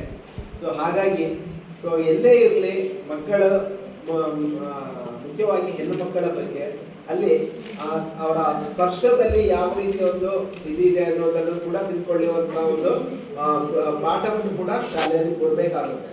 ಸೊ ಅದನ್ನು ಕೊಟ್ಟಿದ್ರೆ ಒಳ್ಳೆಯದು, ಕೊಡದಿದ್ರೆ ಖಂಡಿತ ಸೊ ಶಾಲಾ ಕಡೆಯಿಂದ ಅದರ ಬಗ್ಗೆ ಇನ್ನು ಮುಂದೆ ಕ್ರಮ ಕೈಗೊಳ್ಳಬೇಕಾಗುತ್ತೆ. ಸೊ ಆ ಒಂದು ನಿಟ್ಟಿನಲ್ಲಿ ಕೂಡ ಯಾಕಂತೇಳಿದ್ರೆ ಸೊ ಅಲ್ಲಿ ಒಂದು ಮುಖ್ಯವಾದ ವಿಚಾರ ಇದೆ. ಸೊ ಕೆಲವೊಂದು ಸಂದರ್ಭದಲ್ಲಿ ಮಕ್ಕಳು ಲೈಂಗಿಕ ಶೋಷಣೆಗೆ ಒಳಪಟ್ಟಾಗ ಆ ಮಕ್ಕಳಲ್ಲಿ ಒಂದು ವಿಚಿತ್ರ ಬದಲಾವಣೆಗಳಾಗುತ್ತೆ. ಇದು ಮುಖ್ಯವಾಗಿ ಪೋಷಕರು ಇದನ್ನು ಗಮನಿಸಬೇಕು. ಸೊ ಏನಂತ ಹೇಳಿದ್ರೆ ಮಕ್ಕಳು ತಡವಾಗಿ ಶಾಲೆಗೆ ಬರುವಂಥದ್ದು, ಬಂದ್ರೆ ಒಬ್ಬರೇ ಕೂತ್ಕೊಳ್ಳುವಂಥದ್ದು, ಮತ್ತೆ ಯಾವುದ್ರಲ್ಲಿ ಆಸಕ್ತಿ ಇಲ್ಲ. ಸೊ ಮಕ್ಕಳು ಶಾಲೆಗೆ ಹೋಗಿ ಕೇಳುವಾಗ ಹೋಗಲ್ಲ ಅಂತ ಹೇಳುವಂಥದ್ದು. ಸೊ ಈ ಥರ ಎಲ್ಲ ಬದಲಾವಣೆಗಳಾದರೆ ದಯವಿಟ್ಟು ಮಕ್ಕಳ ಪೋಷಕರು ಇದನ್ನು ಗಂಭೀರವಾಗಿ ಪರಿಗಣನೆಗೆ ತೆಗೆದುಕೊಳ್ಳಿ. ಅಲ್ಲಿ ಏನೋ ಸಮಸ್ಯೆ ಇದೆ ಅಂತ ಒಂದು ಪ್ರಾಥಮಿಕ ವಿಚಾರ ನಿಮಗೆ ಮನದಟ್ಟಿಗೆ ಬರಬೇಕು. ಸೊ ಅಂತಹ ಪ್ರಕರಣಗಳು ಬಂದಾಗ ದಯವಿಟ್ಟು ನೀವು ಸಂಬಂಧಪಟ್ಟ ಶಿಕ್ಷಕರಿಗೆ ತಡ ಮಾಡದೆ ಆ ವಿಚಾರಗಳನ್ನು ಗಮನಕ್ಕೆ ತನ್ನಿ. ಯಾವುದೇ ರೀತಿಯ ಸಮಸ್ಯೆಗಳು ಬಾರದಾಗೆ ಅವರು ಕ್ರಮಗಳನ್ನು ತೆಗೆದುಕೊಳ್ಳಲಿಕ್ಕೆ ಅನುಕೂಲ ಆಗುತ್ತೆ. ಸೊ ನೀವು ವಿಷಯವನ್ನು ಮರೆಮಾಚುವುದರಿಂದ ಸಮಸ್ಯೆಗಳು ಮತ್ತಷ್ಟು ಉಲ್ಬಣ ಆಗುತ್ತೆ. ಸೊ ಅದರಿಂದ ದಯವಿಟ್ಟು ಅಂಥ ಪ್ರಕರಣಗಳು ಆದಾಗ ಶಾಲೆಯಲ್ಲಿ ಮುಖ್ಯ ಶಿಕ್ಷಕರಿಗೆ ಮಾಹಿತಿಯನ್ನು ಕೊಡಿ. ಸೊ ಈ ಥರ ಸರ್ಕಾರ ಪ್ರತಿಯೊಂದು ವಿಚಾರದಲ್ಲಿ ಕೂಡ ಆಸಕ್ತಿ ವಹಿಸಿ ಅದರ ಬಗ್ಗೆ ಕಾಳಜಿ ವಹಿಸಿ ವರದಿಯನ್ನು ಕೇಳ್ತಾ ಇದೆ. ಬಹುಶಃ ಇಲ್ಲಿ ಪೋಷಕರಿಗೆ ತಂಡದವ್ರು ಹೇಳಿದ್ದಾರೆ ಅಂತ ಕಾಣಬೇಕು. ಹೇಳಿದ್ರ ಸುರಕ್ಷತೆ ಬಗ್ಗೆ ಹೇಳಿದ ಮಕ್ಕಳ ಪೋಷಕರಲ್ಲಿ ಏನು ಗೊತ್ತಿದೆ ಅವ್ರಿಗೆ? ಓಕೆ, ಈ ರೀತಿ ಇದಿರುವಂಥದ್ದು. ಸೊ ಹಾಗಾಗಿ ಇಲ್ಲಿ ಪಾರದರ್ಶಕತೆ ಅಂತ ಹೇಳಿದ್ರೆ ಅದೇ ಯಥಾವತ್ತಾಗಿ ಏನಾಗಿದೆ ಅದನ್ನು ನಿಮ್ಮ ಮುಂದೆ ಇಡುವಂತಹ ಪ್ರಯತ್ನ. ಎರಡನೇದಾಗಿ ಏನು ಉತ್ತರದಾಯಿತ್ವ. ಈ ಸಮಗ್ರ ಶಿಕ್ಷಣಕ್ಕೆ ಸಂಬಂಧಪಟ್ಟ ಹಾಗೆ ಶಾಲೆಯ ಮುಖ್ಯ ಶಿಕ್ಷಕರು ಅದರ ಒಂದು ಉತ್ತರದಾಯಿತ್ವವನ್ನು ಹೊಂದಿರ್ತಾರೆ. ಶಾಲಾ ಅವಧಿಯಲ್ಲಿ ಏನೇ ಸಂಭವಿಸಿದ್ರು ಸೊ ಅದಕ್ಕೆ ಉತ್ತರದಾಯಿತ್ವವನ್ನು ಮುಖ್ಯ ಶಿಕ್ಷಕರು ಹೊಂದಿರ್ತಾರೆ. ಅವರು ಉತ್ತರವನ್ನು ಕೊಡಬೇಕಾಗುತ್ತೆ. ಇನ್ನು ಜನರ ಭಾಗವಹಿಸಿಕೆ ನೋಡಿ. ಸೊ ಇಷ್ಟು ಜನ ಭಾಗವಹಿಸಿದ್ದೀರಾ. ಸೊ ಇಷ್ಟು ಜನ ಭಾಗವಹಿಸಿದ್ದಕ್ಕೆ ಈ ಒಂದು ಯೋಜನೆ ಬಗ್ಗೆ ನಿಮಗೆ ಮಾಹಿತಿ ಸಿಕ್ತು. ಇಲ್ಲಂತ ಹೇಳಿದ್ರೆ ಬಹುಶಃ ಈ ಸಭೆಗಳು ಯಾವಾಗಲೂ ಆಯೋಜನೆ ಆಗುತ್ತೆ, ಸಭೆ ಅಲ್ವಾ ಇರುತ್ತೆ ಯಾವಾಗಲೂ ಅಂತ ನಾವು ನಮ್ಮ ಶಕ್ತಿ ಇದ್ರೆ ಬಹುಶಃ ಇವತ್ತು ಬಹಳ ಉಪಯುಕ್ತವಾದ ಮಾಹಿತಿಗಳು ನಿಮಗೆ ಸಿಗದೆ ಹೋದ್ರೆ ಅಲ್ಲಿ ಮತ್ತೆ ಆ ಯೋಜನೆಗಳು ಏನು ಒಂದು ಒಟ್ಟಾರೆಯಾಗಿ ಏನೋ ಅದನ್ನು ಯಾವ ಉದ್ದೇಶಕ್ಕಾಗಿ ಮಾಡಿದಾರೋ ಆ ಉದ್ದೇಶ ನೆರವೇರದೆ ಹೋಗಿದ್ರೆ ಬಹುಶಃ ಅಲ್ಲಿ ಖಂಡಿತ ಮತ್ತೊಂದು ತಪ್ಪುಚಿಕೆ ಆಗುತ್ತೆ ಅಂದ್ರೆ ಯೋಜನೆಗಳ ಬಗ್ಗೆ. ಸೊ ಹಾಗಾಗಿ ನಿಮ್ಮ ಜವಾಬ್ದಾರಿಯನ್ನು ನೀವು ಅರಿತುಕೊಂಡು ಆ ಯೋಜನೆಗಳ ಬಗ್ಗೆ ಇರ್ಬೋದು ಅಥವಾ ನಿಮ್ಮ ಶಾಲೆಯಲ್ಲಿ ಆಗ್ತಕ್ಕಂತಹ ಏನಾದರೂ ಸಮಸ್ಯೆಗಳಾದಾಗ ಅದನ್ನು ಹೇಳುವಂತ ಒಂದು ಮನಸ್ಥಿತಿಯನ್ನು ಬೆಳೆಸಿಕೊಳ್ಳಬೇಕು. ಯಾಕಂದ್ರೆ ನಾವು ಹೇಳಿದ್ರೆ ಮಾತ್ರ ಆ ಒಂದು ಸಮಸ್ಯೆ ಅದನ್ನು ತಿಳ್ಕೊಳ್ಳಿಕ್ಕೆ ಯಾರಿಗೆ ಅನುಷ್ಠಾನ ಮಾಡುವವರಿಗೂ ಕೂಡ ಅನುಕೂಲ ಆಗುತ್ತೆ. ಸೊ ನಾವು ಸಮಸ್ಯೆಗಳನ್ನು ಹೇಳದೆ ಹೋದಾಗ ಎಲ್ಲವೂ ಸರಿ ಇದೆ ಅಂತ ನಾವು ಸುಮ್ಮನೆ ಕೂತ್ಕೊಂಡ್ರೆ ಬಹುಶಃ ಆ ಸಮಸ್ಯೆಗಳು ಮತ್ತೆ ಮುಂದೆ ಅದು ದೊಡ್ಡದಾಗಿ ಇಡೀ ವ್ಯವಸ್ಥೆ ಅದನ್ನೇ ಹಾಳು ಮಾಡುತ್ತೆ. ಹಾಗಾಗಿ ಅದನ್ನು ಇಲ್ಲಿಂದಲ್ಲ ಯಾವುದೇ ಒಂದು ಸಭೆಗಳಾದಾಗ ಇವಾಗ ಗ್ರಾಮ ಪಂಚಾಯತ್ ಅಧ್ಯಕ್ಷರಿದ್ದಾರೆ. ಸೊ ಗ್ರಾಮ ಪಂಚಾಯತ್ ವ್ಯಾಪ್ತಿಯಲ್ಲಿ ಯಾವುದೇ ಒಂದು ಗ್ರಾಮ ಸಭೆಗಳು ಅಥವಾ ವಾರ್ಡ್ ಸಭೆಗಳಾದಾಗ ಅಲ್ಲಿ ಆ ಸಭೆಗಳಲ್ಲಿ ಜನಗಳೇ ಇರಲ್ಲ. ಸೊ ಯಾಕೆ ಮಾಡ್ತಾ ಇದ್ದಾರೆ ಅನ್ನೋದ್ರ ಬಗ್ಗೆ ಕೂಡ ನಾವು ತಿಳ್ಕೊಳಕ್ ಹೋಗಲ್ಲ. ಸೊ ಅಲ್ಲಿ ಏನು ವಾಸ್ತವವಾಗಿ ನಮಗೆ ಅಲ್ಲಿ ಬರ್ತಕ್ಕಂಥ ಯೋಜನೆಗಳ ಬಗ್ಗೆ ಮಾಹಿತಿ ಇರ್ಬೋದು ಅಥವಾ ಅಲ್ಲಿ ಸಿಗ್ತಕ್ಕಂತಹ ಒಂದು ಅನುದಾನಗಳ ಬಗ್ಗೆ ಇರ್ಬೋದು, ಆ ಮಾಹಿತಿ ಕೊಡುವಂತ ಒಂದು ಸಭೆಯನ್ನು ಆಯೋಜನೆ ಮಾಡಿರ್ತಾರೆ. ಸೊ ಅಲ್ಲಿ ನಾವು ಹೋಗಿ ನಮ್ಮ ಒಂದು ಉಪಸ್ಥಿತಿಯನ್ನು ನಾವು ಕೊಡದೆ ಹೋದಾಗ ಅವ್ರು ಬರ್ತಾರೆ, ಅವರಷ್ಟೇ ಮಾಡ್ಕೊಂಡು ಹೋಗ್ತಾರೆ. ಸೊ ಅವಾಗ ಏನಾಗುತ್ತೆ, ಸೊ ಅಲ್ಲಿ ಮತ್ತೆ ಒಂದು ಸಮಸ್ಯೆಗಳಿಗೆ ನಾವೇ ಒಂದು ಎಡೆ ಮಾಡಿ ಕೊಟ್ಟಾಗ ಆಗುತ್ತೆ. ಅಂದ್ರೆ ಅದು ಸಮರ್ಪಕವಾಗಿ ನಿಮ್ಮ ಒಂದು ನೀವು ವಾಸಿಸ್ತಕ್ಕಂತಹ ವಾರ್ಡ್ಗಳಿರ್ಬೋದು, ಎಲ್ಲೇ ಇರ್ಬೋದು, ಅಲ್ಲಿ ಬೇಕಾದಂತಹ ಕೆಲವೊಂದು ಏನು ಕಾಮಗಾರಿಗಳನ್ನು ಮಾಡ್ಕೊಳ್ಳಿಕ್ಕೆ ನಿಮಗೆ ಅಗತ್ಯತೆ ಇರುತ್ತೆ. ಸೊ ಅದನ್ನೆಲ್ಲ ನೀವು ಒಟ್ಟಾಗಿ ಹೇಳಬೇಕು ಅಂತ ಹೇಳಿದ್ರೆ ಅದಕ್ಕೆ ಸೂಕ್ತ ವೇದಿಕೆ ಗ್ರಾಮ ಸಭೆ. ಹಾಗಾಗಿ ಸೊ ಇಲ್ಲಿ ಒಂದು ಸಮಗ್ರ ಶಿಕ್ಷಣಕ್ಕೆ ಪೂರಕವಾಗಿ ಈ ಒಂದು ಸಭೆ ನಿಮಗೆ ಸೂಕ್ತ ವೇದಿಕೆ. ನಿಮ್ಮ ಏನೇ ಅನಿಸಿಕೆಗಳಿರ್ಬೋದು, ಸೊ ಅದನ್ನು ಮುಕ್ತವಾಗಿ ನೀವು ಹಂಚ್ಕೊಳ್ಳಿಕ್ಕೆ ಇದು ಸೂಕ್ತ ವೇದಿಕೆ. ಅದನ್ನು ಗರಿಷ್ಠ ಮಟ್ಟದಲ್ಲಿ ಬಳಸ್ಕೊಳ್ಳಿ. ಮತ್ತೊಮ್ಮೆ ಈ ಒಂದು ಕರಡು ವರದಿ ಪ್ರತಿ ಏನಿದೆ ಅದು ನಾವು 3-4 ದಿನಗಳ ಅವಧಿಯಲ್ಲಿ ನೋಡಿದಂತಹ ಕೇಳಿದಂತಹ ಒಂದು ಮಾಹಿತಿಯನ್ನು ಆಧರಿಸಿ ಮಾಡಿಕೊಳ್ಳುವಂತಹ ವರದಿ. ಅದರಲ್ಲಿ ವರದಿ ಬಗ್ಗೆ ನಿಮ್ಮ ಅಭಿಪ್ರಾಯ ಬೇರೆನೇ ಇರ್ಬೋದು. ಅದನ್ನು ದಾಖಲಿಸಿ ಎಲ್ಲರೂ ಚರ್ಚೆ ಮಾಡಿಕೊಂಡು ಅದಕ್ಕೆ ಒಂದು ಅಂತಿಮ ಒಂದು ಮುದ್ರೆಯನ್ನು ನಾವು ಬೇಕಾಗಿದೆ. ಅಂದ್ರೆ ಈ ಒಂದು ಪೋಷಕರ ಸಭೆಯಲ್ಲಿ ಅದನ್ನು ಅದಕ್ಕೆ ಒಂದು ಮುದ್ರೆ ಒತ್ತಬೇಕಾಗಿರುವಂತಹ ಅನಿವಾರ್ಯತೆ ಇರುವಂತದ್ದು. ಸೊ ಅದರಿಂದ ಇದನ್ನು ಗರಿಷ್ಠ ಮಟ್ಟದಲ್ಲಿ ಬಳಸ್ಕೊಳ್ಳಿ ಅಂತ ಹೇಳುತ್ತಾ ಮತ್ತೊಮ್ಮೆ ನನಗೆ ಅವಕಾಶ ಮಾಡಿಕೊಟ್ಟಿರೋದಕ್ಕೆ ಎಲ್ಲರನ್ನು ವಂದಿಸುತ್ತಾ ನನ್ನ ಈ ಮಾತುಗಳನ್ನು ಮುಗಿಸ್ತಾ ಇದ್ದೇನೆ.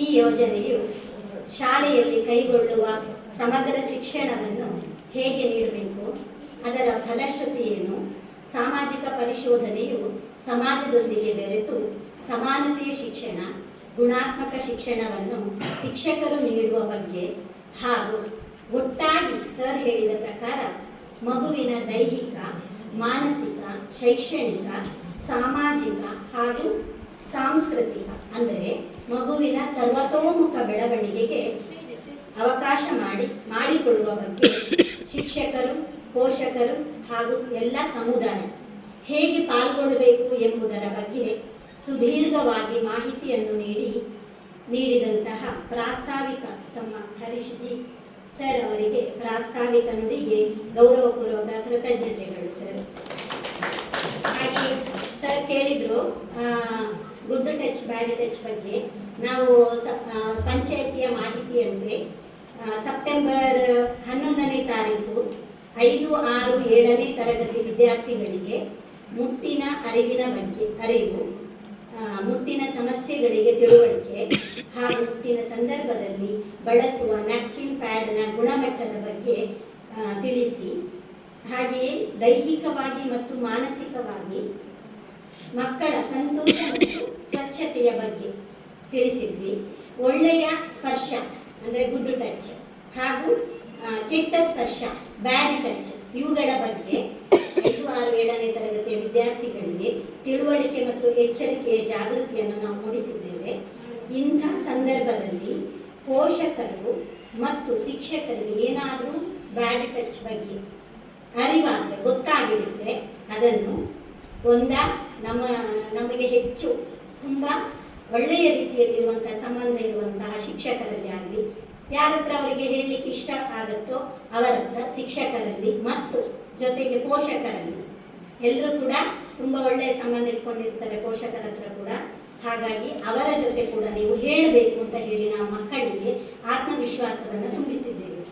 ಹಾಗೆಯೇ ಹೊರಗಿನ ಜಗತ್ತಿನಲ್ಲಿ ಕಾಲಿಡುವಾಗ ಮೈಯೆಲ್ಲ ಕಣ್ಣಾಗಿರಬೇಕು ಅಂತ ಹೇಳಿ ಮಕ್ಕಳಿಗೆ ಉದಾಹರಣೆಯ ಮೂಲಕ ಸುಮಾರು ಬಸ್ಸಿನಲ್ಲಿ ಹೋಗುವಾಗ ಇರ್ಬೋದು, ಅಥವಾ ನಾವು ಈಗ ಬೈಕಲ್ಲೆಲ್ಲ ಬರುವಾಗ ಜೊತೆಯಲ್ಲಿ ಬರುವಾಗ ನೀವು ಮಕ್ಕಳ ಹತ್ರ ಕೇಳಿ ನೋಡಿ. ಅವತ್ತು ನಾವು 11ನೇ ತಾರೀಕಿಗೆ ವಿಷಯ ಎಲ್ಲ ಹೇಳಿದ್ದೇವೆ.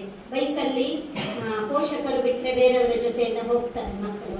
ಆ ಸಂದರ್ಭದಲ್ಲೆಲ್ಲ ಒಳ್ಳೆಯ ಟಚ್ ಅಂದ್ರೇನು, ಬ್ಯಾಡ್ ಟಚ್ ಅಂದ್ರೇನು, ಈ ಥರ ಇದ್ದರೆ ನೀವು ನಿಮ್ಮ ಪ್ರೀತಿಯ ಶಿಕ್ಷಕರಿಗೆ ಅಥವಾ ನಿಮ್ಮ ಪೋಷಕರಿಗೆ ವಿಷಯವನ್ನು ತಿಳಿಸಿ ಜಾಗೃತಿಯನ್ನು ಮೂಡಿಸಿದ್ದೇವೆ ನಾವು. ಹಾಗೆಯೇ ನಾಳೆಯ ದಿನ ಇದೇ ವಿಷಯದ ಬಗ್ಗೆ ಉಡುಪಿ ಅಲ್ಲಿಂದ ನಮಗೆ ಶುಚಿ ಇದನ್ನು ತಗೊಂಡು ಬಂದಿದ್ದಾರೆ, ನ್ಯಾಪ್ಕಿನ್ ಪ್ಯಾಡನ್ನು ನಿನ್ನೆ ತಂದು ಕೊಟ್ಟಿದ್ದಾರೆ. ಹಾಗೆ ಅದರ ವಿಷಯದ ಬಗ್ಗೆ ನಾಳೆ ನಮಗೆ ಮಾಹಿತಿಯನ್ನು ನೀಡಲಿಕ್ಕೆ ಬರ್ತಾ ಇದ್ದಾರೆ ಶಾಲೆ. ಪ್ರಿಯಾ ಅನ್ನೋರು ಮಾಹಿತಿ ನೀಡಲಿಕ್ಕೆ ಬರ್ತಾ ಇದ್ದಾರೆ.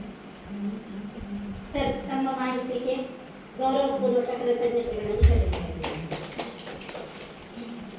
ಕಳೆದ 3 ದಿನಗಳಿಂದ ನಮ್ಮೊಂದಿಗಿದ್ದು ಶಾಲೆಯ ಆಗುಹೋಗುಗಳ ಬಗ್ಗೆ ವಿಚಾರಿಸುತ್ತಿದ್ದ ಶ್ರೀಮತಿ ಸವಿತಾ ಮತ್ತು ಶ್ರೀಮತಿ ಶ್ವೇತಾ ಇವರಿಗೆ ವಂದಿಸುತ್ತಾ, ಸಮಗ್ರ ಶಿಕ್ಷಣ ಕರ್ನಾಟಕ ಯೋಜನೆಯ ಸಾಮಾಜಿಕ ಪರಿಶೋಧನಾ ವರದಿ ಮಂಡನೆ ಗ್ರಾಮ ಸಂಪನ್ಮೂಲ ವ್ಯಕ್ತಿ ಶ್ರೀಮತಿ ಶ್ವೇತಾ ಜೈನ್ ಇವರಿಂದ.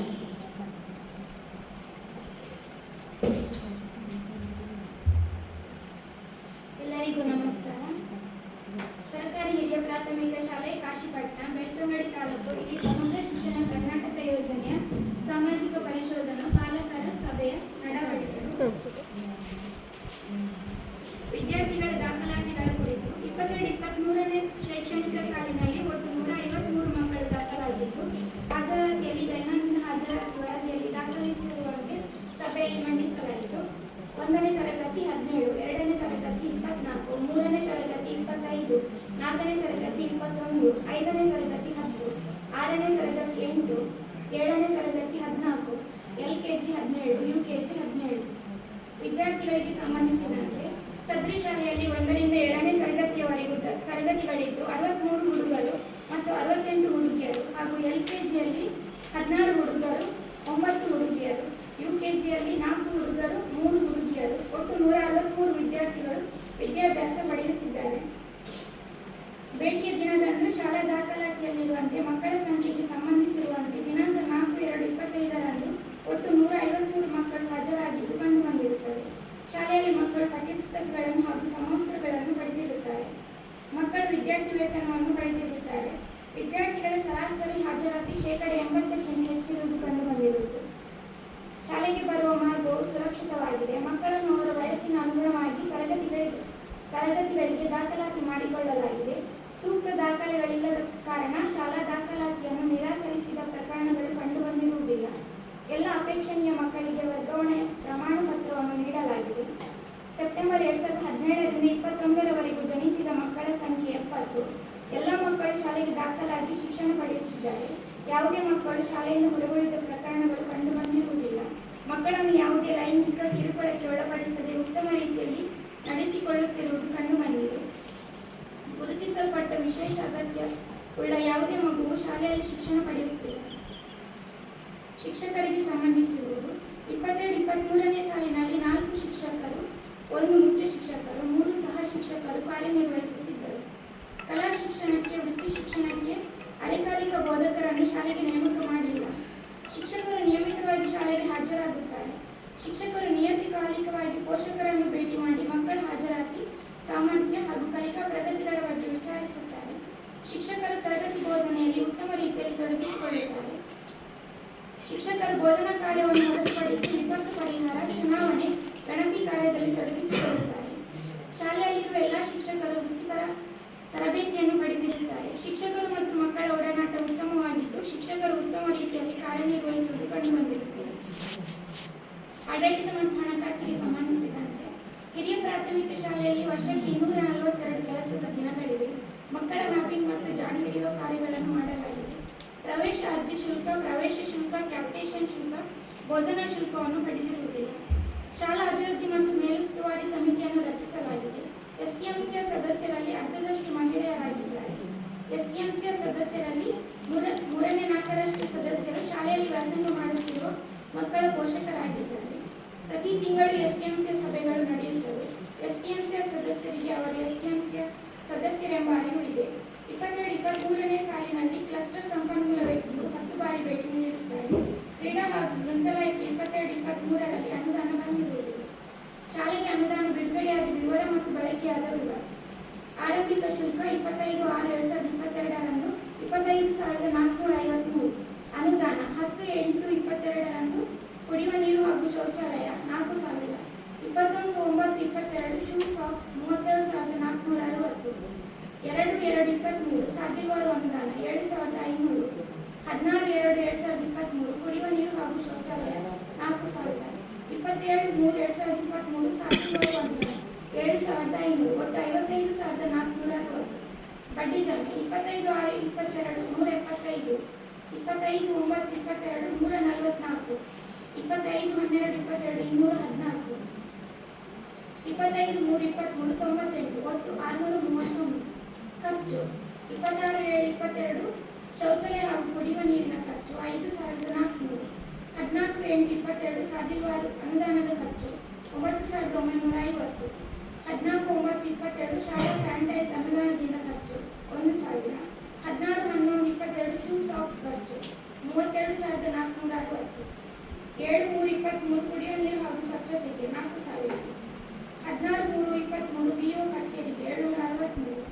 16/2/23 ಕುಡಿಯುವ ನೀರು ಹಾಗೂ ಶೌಚಾಲಯಕ್ಕೆ 4,000. ಒಟ್ಟು 57,573. ಅಂತಿಮ ಶುಲ್ಕ 23,971 as per passbook and cash. ಸುರಕ್ಷತೆ ಮತ್ತು ಭದ್ರತೆಗೆ ಸಂಬಂಧಿಸಿದಂತೆ ಶಾಲಾ ಸುರಕ್ಷಾ ಸಮಿತಿಯನ್ನು ಶಾಲೆಯಲ್ಲಿ ರಚಿಸಲಾಗಿದೆ. ರಾಷ್ಟ್ರೀಯ ವಿಪತ್ತು ನಿರ್ವಹಣಾ ಪ್ರಾಧಿಕಾರವು ಶಾಲಾ ಸುರಕ್ಷತೆ ಮತ್ತು ತುರ್ತು ಪರಿಸ್ಥಿತಿಯ ಸಿದ್ಧತೆಯ ಬಗ್ಗೆ ನೀಡಿರುವ ಮಾರ್ಗಸೂಚಿಗಳನ್ನು ಕಾರ್ಯಗತಗೊಳಿಸಲಾಗಿದೆ. ಶಾಲೆಯಲ್ಲಿ ಪೋಷಕರು ಶಾಲಾ ಸುರಕ್ಷತೆಗೆ ಸಂಬಂಧಿಸಿದಂತೆ ತಿಳಿಸಲು ಸಲಹಾ ಪೆಟ್ಟಿಗೆ, ಪ್ರಶ್ನೆ ಪೆಟ್ಟಿಗೆ, ದೂರು ಪೆಟ್ಟಿಗೆ ಇದೆ. ಶಾಲಾ ಸುರಕ್ಷಾ ಪ್ರತಿಜ್ಞೆಯನ್ನು ಶಾಲಾ ಆವರಣದ ಪ್ರಧಾನ ಸ್ಥಳದಲ್ಲಿ ಪ್ರದರ್ಶಿಸಲಾಗಿದೆ. ಶಾಲೆಯಲ್ಲಿ ಅವಶ್ಯವಿರುವ ಔಷಧಿಗಳು, ಪ್ರಥಮ ಚಿಕಿತ್ಸೆ ಪೆಟ್ಟಿಗೆಗಳು ಇವೆ. ಶಾಲೆಗೆ ಸಂಬಂಧಿಸಿರುವುದು ಎಲ್ಲ ಹವಾಮಾನದಿಂದ ಸುರಕ್ಷಿತವಾದ ಶಾಲಾ ಕಟ್ಟಡ ಇದೆ. ಶಾಲೆಯಲ್ಲಿ ಸಾಕಷ್ಟು ತರಗತಿ ಕೊಠಡಿಗಳಿಲ್ಲ. ಶಿಕ್ಷಕರು ಹಾಗೂ ಮುಖ್ಯ ಶಿಕ್ಷಕರ ಕೊಠಡಿ ಒಂದೇ ಆಗಿದೆ. ಬಾಲಕ ಬಾಲಕಿಯರಿಗೆ ಸಾಕಷ್ಟು ಶೌಚಾಲಯದ ವ್ಯವಸ್ಥೆ ಇದೆ ಹಾಗೂ ನೀರಿನ ವ್ಯವಸ್ಥೆ ಇದೆ. ಬಳಕೆಗೆ ಯೋಗ್ಯವಾಗಿದೆ. ಶಾಲೆಯಲ್ಲಿ ಸಾಕಷ್ಟು ಪ್ರಮಾಣದಲ್ಲಿ ನೀರಿನ ಸೌಲಭ್ಯವಿದೆ. ಕುಡಿಯುವ ನೀರಿನ ಗುಣಮಟ್ಟ ಉತ್ತಮವಾಗಿದೆ. ಶಾಲೆಗೆ ವಿದ್ಯುತ್ ಸಂಪರ್ಕವಿದ್ದು ಎಲ್ಲ ಕೊಠಡಿಗಳಲ್ಲಿ ವಿದ್ಯುತ್ ಕಾರ್ಯನಿರ್ವಹಿಸುತ್ತದೆ. ಶಾಲಾ ಆವರಣದಲ್ಲಿ ಆಟದ ಮೈದಾನವಿದೆ. ಶಾಲಾ ಆವರಣದಲ್ಲಿ ಸುತ್ತಲೂ ಕಾಂಪೌಂಡ್ ಗೋಡೆ ಇದೆ. ಶಾಲೆಯು ಗ್ರಂಥಾಲಯವನ್ನು ಹೊಂದಿದೆ. ಪ್ರತ್ಯೇಕ ಕೊಠಡಿ ಇಲ್ಲ. ಶಾಲಾ ಗ್ರಂಥಾಲಯದಲ್ಲಿ ದಿನಪತ್ರಿಕೆಗಳು, ನಿಯತಕಾಲಿಕೆಗಳು, ಎಲ್ಲ ವಿಷಯಗಳ ಪುಸ್ತಕಗಳಿವೆ ಹಾಗೂ ಕಥೆ ಪುಸ್ತಕಗಳು ಇವೆ. ಕ್ರೀಡಾ ಸಾಮಗ್ರಿಗಳು ಶಾಲೆಯಲ್ಲಿ ಇದೆ. ಡಿಜಿಟಲ್ ಮೂಲಸೌಕರ್ಯಗಳನ್ನು 22-23ನೇ ಸಾಲಿನಲ್ಲಿ ಪಡೆದಿರುತ್ತಾರೆ. ವ್ಯಾಕರಣಿಕ ದಿನವನ್ನು ಪ್ರತಿ ತಿಂಗಳ 3ನೇ ಶನಿವಾರ ಸಂಭ್ರಮ ಶನಿವಾರ ಎಂದು ಆಚರಿಸಿರುತ್ತಾರೆ. ವಿಜ್ಞಾನ ಮತ್ತು ಗಣಿತ ಕಿಟ್ಗಳು ಲಭ್ಯವಿದೆ. ತರಗತಿಗಳಲ್ಲಿ ಬಳಸಲಾಗುತ್ತದೆ. ಶಾಲೆಯಲ್ಲಿ ಘನತ್ಯಾಜ್ಯವನ್ನು ಪಂಚಾಯತ್ ವತಿಯಿಂದ ಹಾಗೂ ಕಂಪೋಸ್ಟ್ ಗುಂಡಿಯ ಮೂಲಕ ವಿಲೇವಾರಿ ಮಾಡುತ್ತಾರೆ. ಗೃಹ ತ್ಯಾಜ್ಯವನ್ನು ಇಂಗು ಗುಂಡಿಗಳ ಮೂಲಕ ಸುರಕ್ಷಿತವಾಗಿ ವಿಲೇವಾರಿ ಮಾಡುತ್ತಾರೆ. ಮೂಲಸೌಕರ್ಯಗಳು 22-23ನೇ ಶೈಕ್ಷಣಿಕ ಸಾಲಿನಲ್ಲಿ ಜಿಲ್ಲಾ ಪಂಚಾಯತ್ ವತಿಯಿಂದ ಪ್ರೊಜೆಕ್ಟರ್ ಅನ್ನು ಪಡೆಯಲಾಗಿದೆ. ಸಮಗ್ರ ಶಿಕ್ಷಣ ಅಭಿಯಾನ ಯೋಜನೆಯ ಸಾಮಾಜಿಕ ಪರಿಶೋಧನೆಯಲ್ಲಿ ಕಂಡುಬಂದ ನ್ಯೂನತೆಗಳ ವಿವರ. 22-23ನೇ ಸಾಲಿನಲ್ಲಿ ಶೂ ಖರೀದಿ ಅನುದಾನದಲ್ಲಿ ಕೆಟಿಪಿಪಿ ನಿಯಮಾನುಸಾರ ನಡೆಸಬೇಕಾಗಿರುತ್ತದೆ. ಆದರೆ ಪ್ರಸ್ತುತ ಸಾಲಿನಲ್ಲಿ ಖರೀದಿ ಮಾಡಿದ ಶೂ ಹಾಗೂ ಸಾಕ್ಸ್ಗಳಲ್ಲಿ ಸೂಕ್ತವಾದ ದರಪಟ್ಟಿಯನ್ನು ನಿರ್ವಹಿಸಿರುವುದಿಲ್ಲ. ಬಂದಂತಹ ಅನುದಾನವನ್ನು ಶೂ ಸಾಕ್ಸ್ಗಳಿಗೆ ವಿನಿಯೋಗಿಸಿ ಬಿಲ್ಲನ್ನು ಲಕ್ತೀಕರಿಸುವುದನ್ನು ಪರಿಶೀಲಿಸಲಾಗಿದೆ. ಆದರೆ ಸಂಬಂಧಪಟ್ಟವರಿಂದ ದರಪಟ್ಟಿಗಳನ್ನು ಪಡೆದು ಸೂಕ್ತವಾಗಿ ನಿರ್ವಹಿಸಿರುವುದಿಲ್ಲ.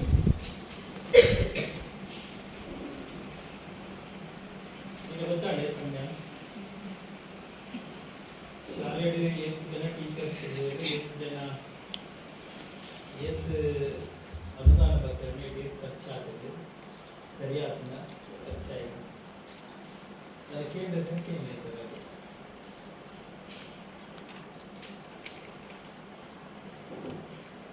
ವರದಿ ಅಥವಾ ಇನ್ಸ್ಪೆಕ್ಷನ್ ಮಾಡ್ತೇವೆ ಶಾಲೆಯ ವರದಿ ಮುಗಿಯೇ ಆ ವರದಿ ಬೇಕಾದಷ್ಟು ನೀರಿನ ವ್ಯವಸ್ಥೆ ಉಂಟು, ಆಟ ಮೈದಾನ ಉಂಟು, ಶೌಚಾಲಯ ಉಂಟು, ಕಟ್ಟಡ ಅದನ್ನು ಅಲ್ಲೇ ಮೆನ್ಷನ್ ಮಾಡಬೇಕು. ಮೊನ್ನೆ ಇದಕ್ಕಿಂತ ವಿಪರೀತ ಮಳೆಯಿಂದಾಗಿ ನಮ್ಮದು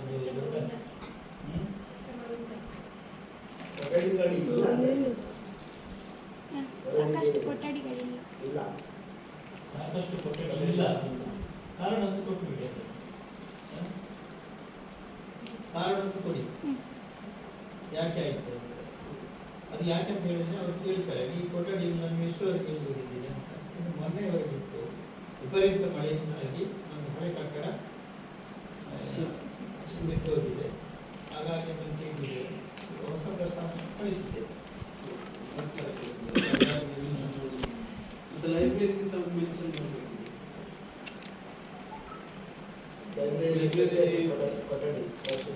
ಮತ್ತೆ ಕೊಠಡಿ ಪ್ಲಸ್ ಇದು ಪುಸ್ತಕದೆಲ್ಲ ಇನ್ನಷ್ಟು ಬೇಕಾಗ್ತದೆ. ಸರ್ಕಾರ ಲೈಬ್ರರಿ ಜಾಸ್ತಿ ಶಾಲೆಗೆ ಕೊಡ್ಲಿಕ್ಕೆ ಆಗುದಿಲ್ಲ.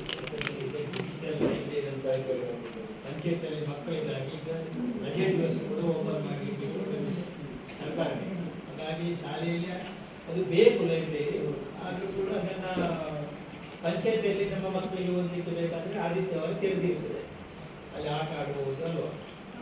ಇವರು ಮಕ್ಕಳು ಬರ್ತಾರೆ. ಮಾಹಿತಿ ಇದೆಯಾ ಯಾರಿಗಾದ್ರು? ಆದಿತ್ಯವಾರ ಕೂಡ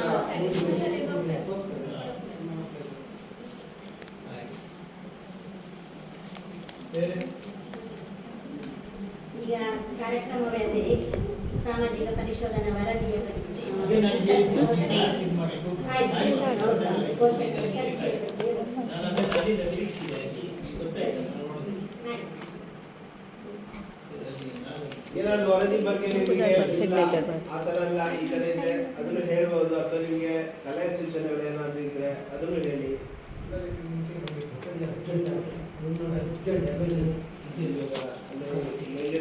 ಕೊಠಡಿದ್ದು ಅದು ಮೆನ್ಷನ್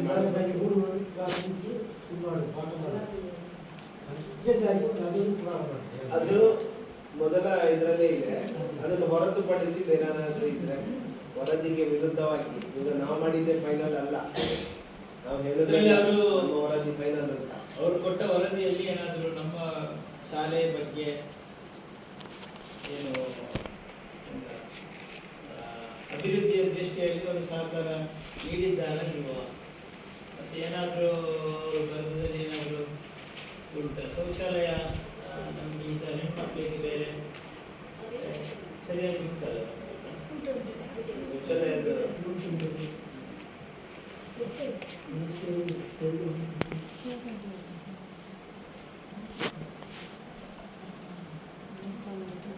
ಕ್ರಿಯೇಟಿವ್ ಆಗಿ ಏನಾದರೂ ಸಲಹೆ ಸೂಚನೆಗಳಿದ್ರೆ ಸೊ ಈ ತರ ಮಾಡಬಹುದು ಅನ್ನೋದ್ರ ಬಗ್ಗೆ ಒಂದು ಸಲಹೆ ಇದ್ರೆ ಅದನ್ನು ವ್ಯಕ್ತಪಡಿಸಬಹುದು. ಈಗ ಹೇಳಿ ಮತ್ತೆ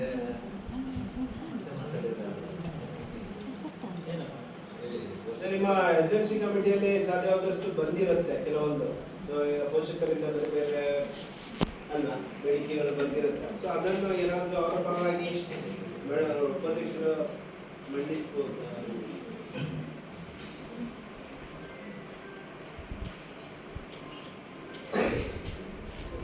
ಏನಿಲ್ವಾ, ಅದಕ್ಕೆ ಒಪ್ಪಿಗಿದ್ಯಾ? ಅಲ್ವಾ?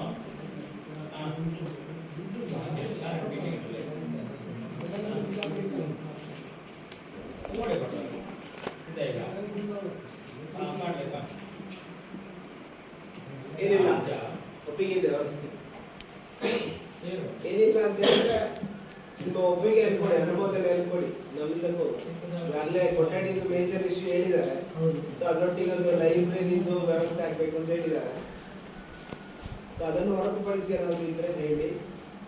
ಇಲ್ಲ ಅಂತ ಹೇಳಿದ್ರೆ ಮುಂದುವರಿಸಿ. ಹೇಗೆ ಅನುಮೋದನೆ ಕೊಡ್ತೀವಿ ವರದಿಗೆ? ಚಪ್ಪಾಳೆ ತಟ್ಟಿ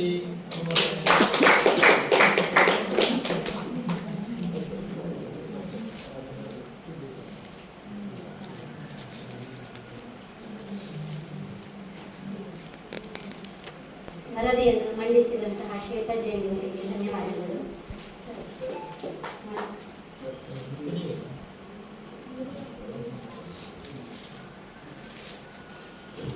ಈ ಯೋಜನೆಯ ಬಗ್ಗೆ ಸತೀಶ್ ಗ್ರಾಮ ಪಂಚಾಯತ್ ಅಧ್ಯಕ್ಷರು ತಮ್ಮ ಹಿತನುಡಿಗಳನ್ನು ನೀಡಬೇಕಾಗಿ ಕೇಳಿದರು.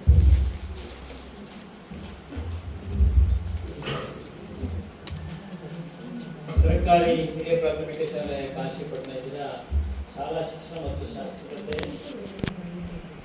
ಇಲಾಖೆ ಬೆಂಗಳೂರು ಸಾರ್ವತ್ರಿಕ ಪರಿಶೋಧನಾ ನಿರ್ದೇಶನಾಲಯ ಗ್ರಾಮೀಣಾಭಿವೃದ್ಧಿ ಮತ್ತು ಪಂಚಾಯತ್ ರಾಜ್ ಇಲಾಖೆ ಬೆಂಗಳೂರು ದಕ್ಷಿಣ ಕನ್ನಡ ಜಿಲ್ಲಾ ಪಂಚಾಯತ್ ಮಂಗಳೂರು ಸಮಗ್ರ ಶಿಕ್ಷಣ ಕರ್ನಾಟಕ ಯೋಜನೆ ಎಂದಾಗಿ ಇದು ಓದಿ ಪಂಡ ಈ ಕಾರ್ಯಕ್ರಮದಲ್ಲಿ ಹೊಸತು. ಇವತ್ತು ನನ್ನ ಗ್ರಾಮ ಪಂಚಾಯತ್ ಸದಸ್ಯನಾಗಿ 26 ವರ್ಷದಿಂದ ಈ ಕಾರ್ಯಕ್ರಮ ಪ್ರಥಮ ಕಾರ್ಯಕ್ರಮ. ಕರ್ನಾಟಕ ಸರ್ಕಾರದ ಈ ಕಾರ್ಯಕ್ರಮ ಇದು ನಮ್ಮ ರಾಜ್ಯದಲ್ಲಿ ಈ ವರ್ಷ ಜಾರಿ ತಂದಿದ್ದಾರೆ. ಯಾಕಂತ ಹೇಳಿದ್ರೆ ನಮಗೆ ಪಂಚಾಯತಿಯಲ್ಲಿ ಇತ್ತು, ಇವರೇ ಬಂದು ನಮ್ಮನ್ನೆಲ್ಲ ಒಬ್ಬಿಗೆ ಮಾಡ್ತಾರೆ, ಮೇಲೆ ಕೆಳಗೆ ಮಾಡ್ತಾರೆ. ಕರ್ನಾಟಕ ಕ್ಷೇತ್ರಕ್ಕೆ 15 ಅಡಿಕೆ ಗಿಡ ಕೊಟ್ಟಿದ್ದೀರಿ, ಅಲ್ಲಿ ಒಂದು 10 ಗಿಡ ಉಂಟಂತ. ಮತ್ತೆ ಅಮ್ಮನಿಗೆ ರೋಡ್ ಮಾಡಿ ಕೊಡ್ಲಿಕ್ಕೆ ಅರ್ಜಿ ಕೊಟ್ಟಿದ್ದೇನೆ, ಯಾಕೆ ಕೊಡ್ಲಿಲ್ಲ, ಅದರಲ್ಲಿ 20,000 ಇಟ್ಟಿದ್ದೀರಿ, ನೀವು 15,000 ಖರ್ಚು ಮಾಡಿದ್ದೀರಿ. ಇಂಥದ್ದೆಲ್ಲ ನಮ್ಮ ಪಂಚಾಯತಿಗೆ ಬಂದು ಇವರೇ, ನಮ್ಮ ಶ್ವೇತಾ ಇರ್ಬೋದು ಮತ್ತೆ ಸವಿತಾ ಇವರೆಲ್ಲ ಬರ್ತಾರೆ ನಮ್ಮ ಪಂಚಾಯತಿಗೆ ಬಂದು 1 ವಾರಲ್ಲಿ ಎಲ್ಲ ಮನೆಗೆ ಭೇಟಿ ಕೊಟ್ಟು ಎಲ್ಲ ನಿಮ್ಮ ಕಾಮಗಾರಿಗಳನ್ನು ಪರಿಶೀಲನೆ ಮಾಡಿ, ಒಂದು ದಿವಸ ಇಂಥದ್ದೇ ಗ್ರಾಮ ಸಭೆಯನ್ನು ಮಾಡಿ ಅದರಲ್ಲಿ ಚರ್ಚೆಯನ್ನು ಮಾಡಿ ನೀವೆಲ್ಲರೂ ಭಾಗವಹಿಸಬೇಕಾಗ್ತದೆ. ನೀವು ಯಾರು ಭಾಗವಹಿಸ್ತೀರಿ? ನೀವು ಬರುವುದಿಲ್ಲ, ಯಾರು ಬರುವುದಿಲ್ಲ. ಹಾಗಾಗಿ ಇವತ್ತು ಇದೊಂದು ಶಾಲೆಯಲ್ಲಿ ಏನಾಗ್ತದೆ, ಶಾಲೆಗೆ ಎಷ್ಟು ದುಡ್ಡು ಬರ್ತದೆ. ಈಗ ಕಳೆದ ವರ್ಷ ನಮಗೆ 54,000 ಮಾತ್ರ ಬಂದಿದೆ. 54,000ದಲ್ಲಿ ಏನು ಖರ್ಚು ಮಾಡಿದ್ದಾರೆ ಶಾಲೆಯಲ್ಲಿ? ಏನು ಖರ್ಚು ಮಾಡ್ಲಿಕ್ಕೆ ಅವಕಾಶ ಉಂಟು ನೋಡಿ. ಅವರು ಕೊಡ್ತಾರೆ ನಮಗೆ ಪಂಚಾಯತ್ಗೆ 15 ಲಕ್ಷ ಕೊಡ್ತಾರೆ ವರ್ಷಕ್ಕೆ. ಅದರಲ್ಲಿ ಒಂದೊಂದು ಕಂಡೀಷನ್ ಹಾಕಿ ಕೊಡ್ತಾರೆ. SC ST ಅವರಿಗೆ ಇಷ್ಟು, ಬಾಕಿಯವರಿಗೆ ಎಷ್ಟು, ಜಾತಿಗೆ ಎಷ್ಟು, ಪರಿಸರ ಪಂಗಡಕ್ಕೆ ಎಷ್ಟು, ಅದರ್ಸ್ ಎಷ್ಟು, ಅದೆಲ್ಲ ಬೇರೆ ಬೇರೆ ಮಾಡಿ ಕೊಡ್ತಾರೆ. ಹಾಗಾಗಿ ನಾವು ಅದನ್ನು ವಿಂಗಡಿಸಿ ನಾವೆಲ್ಲ ಮಾಡ್ತೇವೆ ಪಂಚಾಯತ್ನಲ್ಲಿ. ಇಲ್ಲಿ ಅವರಿಗೆ ಬುಕ್ಸಿಗೆ ಆಗಬೇಕು, ಸಾಧಿರುವರು ಅದನ್ನೆಲ್ಲ ಕೊಡ್ತೀವಿ. ಹಾಗಾಗಿ ಅದಕ್ಕೆ ಕೆಲವುದಕ್ಕೆ ಉಪಯೋಗ ಮಾಡಲಿಕ್ಕೆ ಬರುವುದಿಲ್ಲ. ಹಾಗಾಗಿ ಇಂಥದ್ದು ನಿಮ್ಮ ಪಂಚಾಯತಿಗೆ ಏನು ಬರ್ತದೆ ಅದೇ ಶಾಲೆಯಲ್ಲಿ ಏನು ಬರ್ತದೆ. ಈಗ ನಾವು ಪಂಚಾಯತಿಯಿಂದ ಶಾಲೆಗೆ ಖರ್ಚು ಮಾಡಿದ್ದೇವೆ, ಇಲ್ಲಿ ಉಲ್ಲೇಖ ಮಾಡಲಿಲ್ಲ. ಅದೆಲ್ಲಿ ಬರ್ತದೆ? ನಮ್ಮ ಆಡಿಟ್ ಅಲ್ಲಿ, ಸೋಷಿಯಲ್ ಆಡಿಟ್ ಅಲ್ಲಿ ಬರ್ತದೆ ಅಲ್ವಾ? 22-23 ಆ ಬಹುಶಃ ಆ ಪೀರಿಯಡಲ್ಲಿ ಉಂಟು 2021 ಶೌಚಾಲಯ 21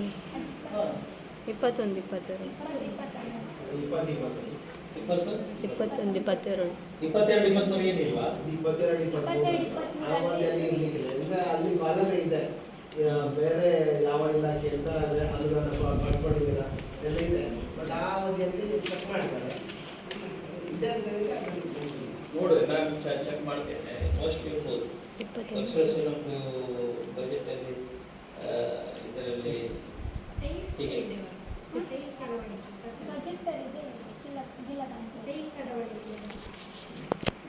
ನೋಡಿ ಅದು ನೋಡಿ.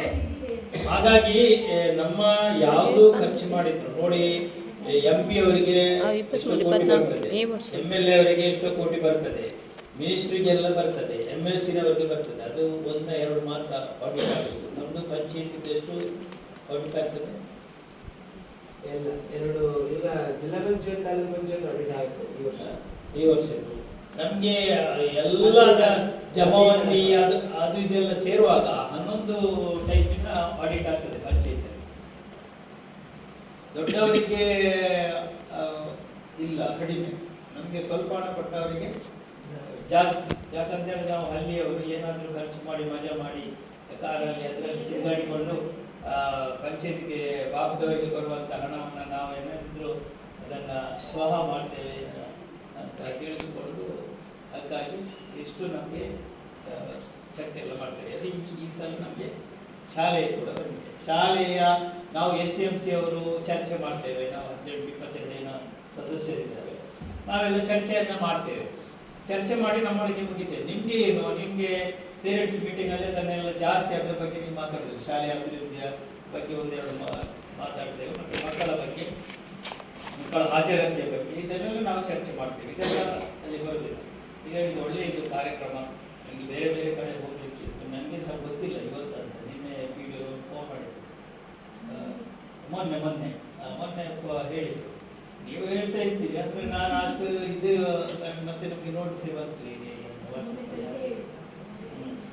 ಹಾಗಾಗಿ ನಾನು ಬರ್ಬೇಕಂತ ಬಂದಿದ್ದೇನೆ. ಒಳ್ಳೆಯ ಕಾರ್ಯಕ್ರಮ ಸರ್ಕಾರದ ಇದೆ. ನೀವೆಲ್ಲ ಇದಕ್ಕೆ ಯಾರಾಗಲಿ ಸತೀಶನೇ ಇರಲಿ ಬೇರೆ ಯಾರಿರಲಿ ಏನಾದರೂ ಮಾಡಿದ ತಪ್ಪಾದ್ರೆ ತಪ್ಪಿ ಅದು ನಾವು ಶಾಲೆಗೆ ಹೆಸರು ಹಾಕಿ ಹಣ ಕೊಡದಿದ್ದರೆ ಅದು ನಾವು ದುರುಪಯೋಗ ಮಾಡಿದ್ರೆ ತಪ್ಪಿ. ಅದನ್ನು ನೀವು ಕೇಳುವಂತ ಇದು ಒಂದು ನಿಮಗೆ ಅವಕಾಶ ಕೊಡ್ತೀವಿ ಈ ಸಭೆಯಲ್ಲಿ, ಸಾಮಾಜಿಕ ಲೆಕ್ಕ ಪರಿಶೋಧನೆ ಈ ಸಭೆಯಲ್ಲಿ. ಅದು ನಮ್ಮ ಟೀಚರ್ ಅವರು ತುಂಬ ನಿರೂಪಣೆಯಲ್ಲಿ ಎಲ್ಲ ಬಿಡಿಸಿ ಹೇಳಿದರು. ಏನು ಮಕ್ಕಳ ಮಹಿಳಾ ನಮ್ಮ ಶಾಲಾ ಮಕ್ಕಳ ಬಗ್ಗೆ ಎಲ್ಲ ವಿಚಾರವನ್ನು ತಮಗೆ ಹೇಳಿದ್ರು, ಅದಕ್ಕೆ ಮಾಹಿತಿಯನ್ನು ಕೊಡ್ತಾ ಇದ್ದಾರೆ.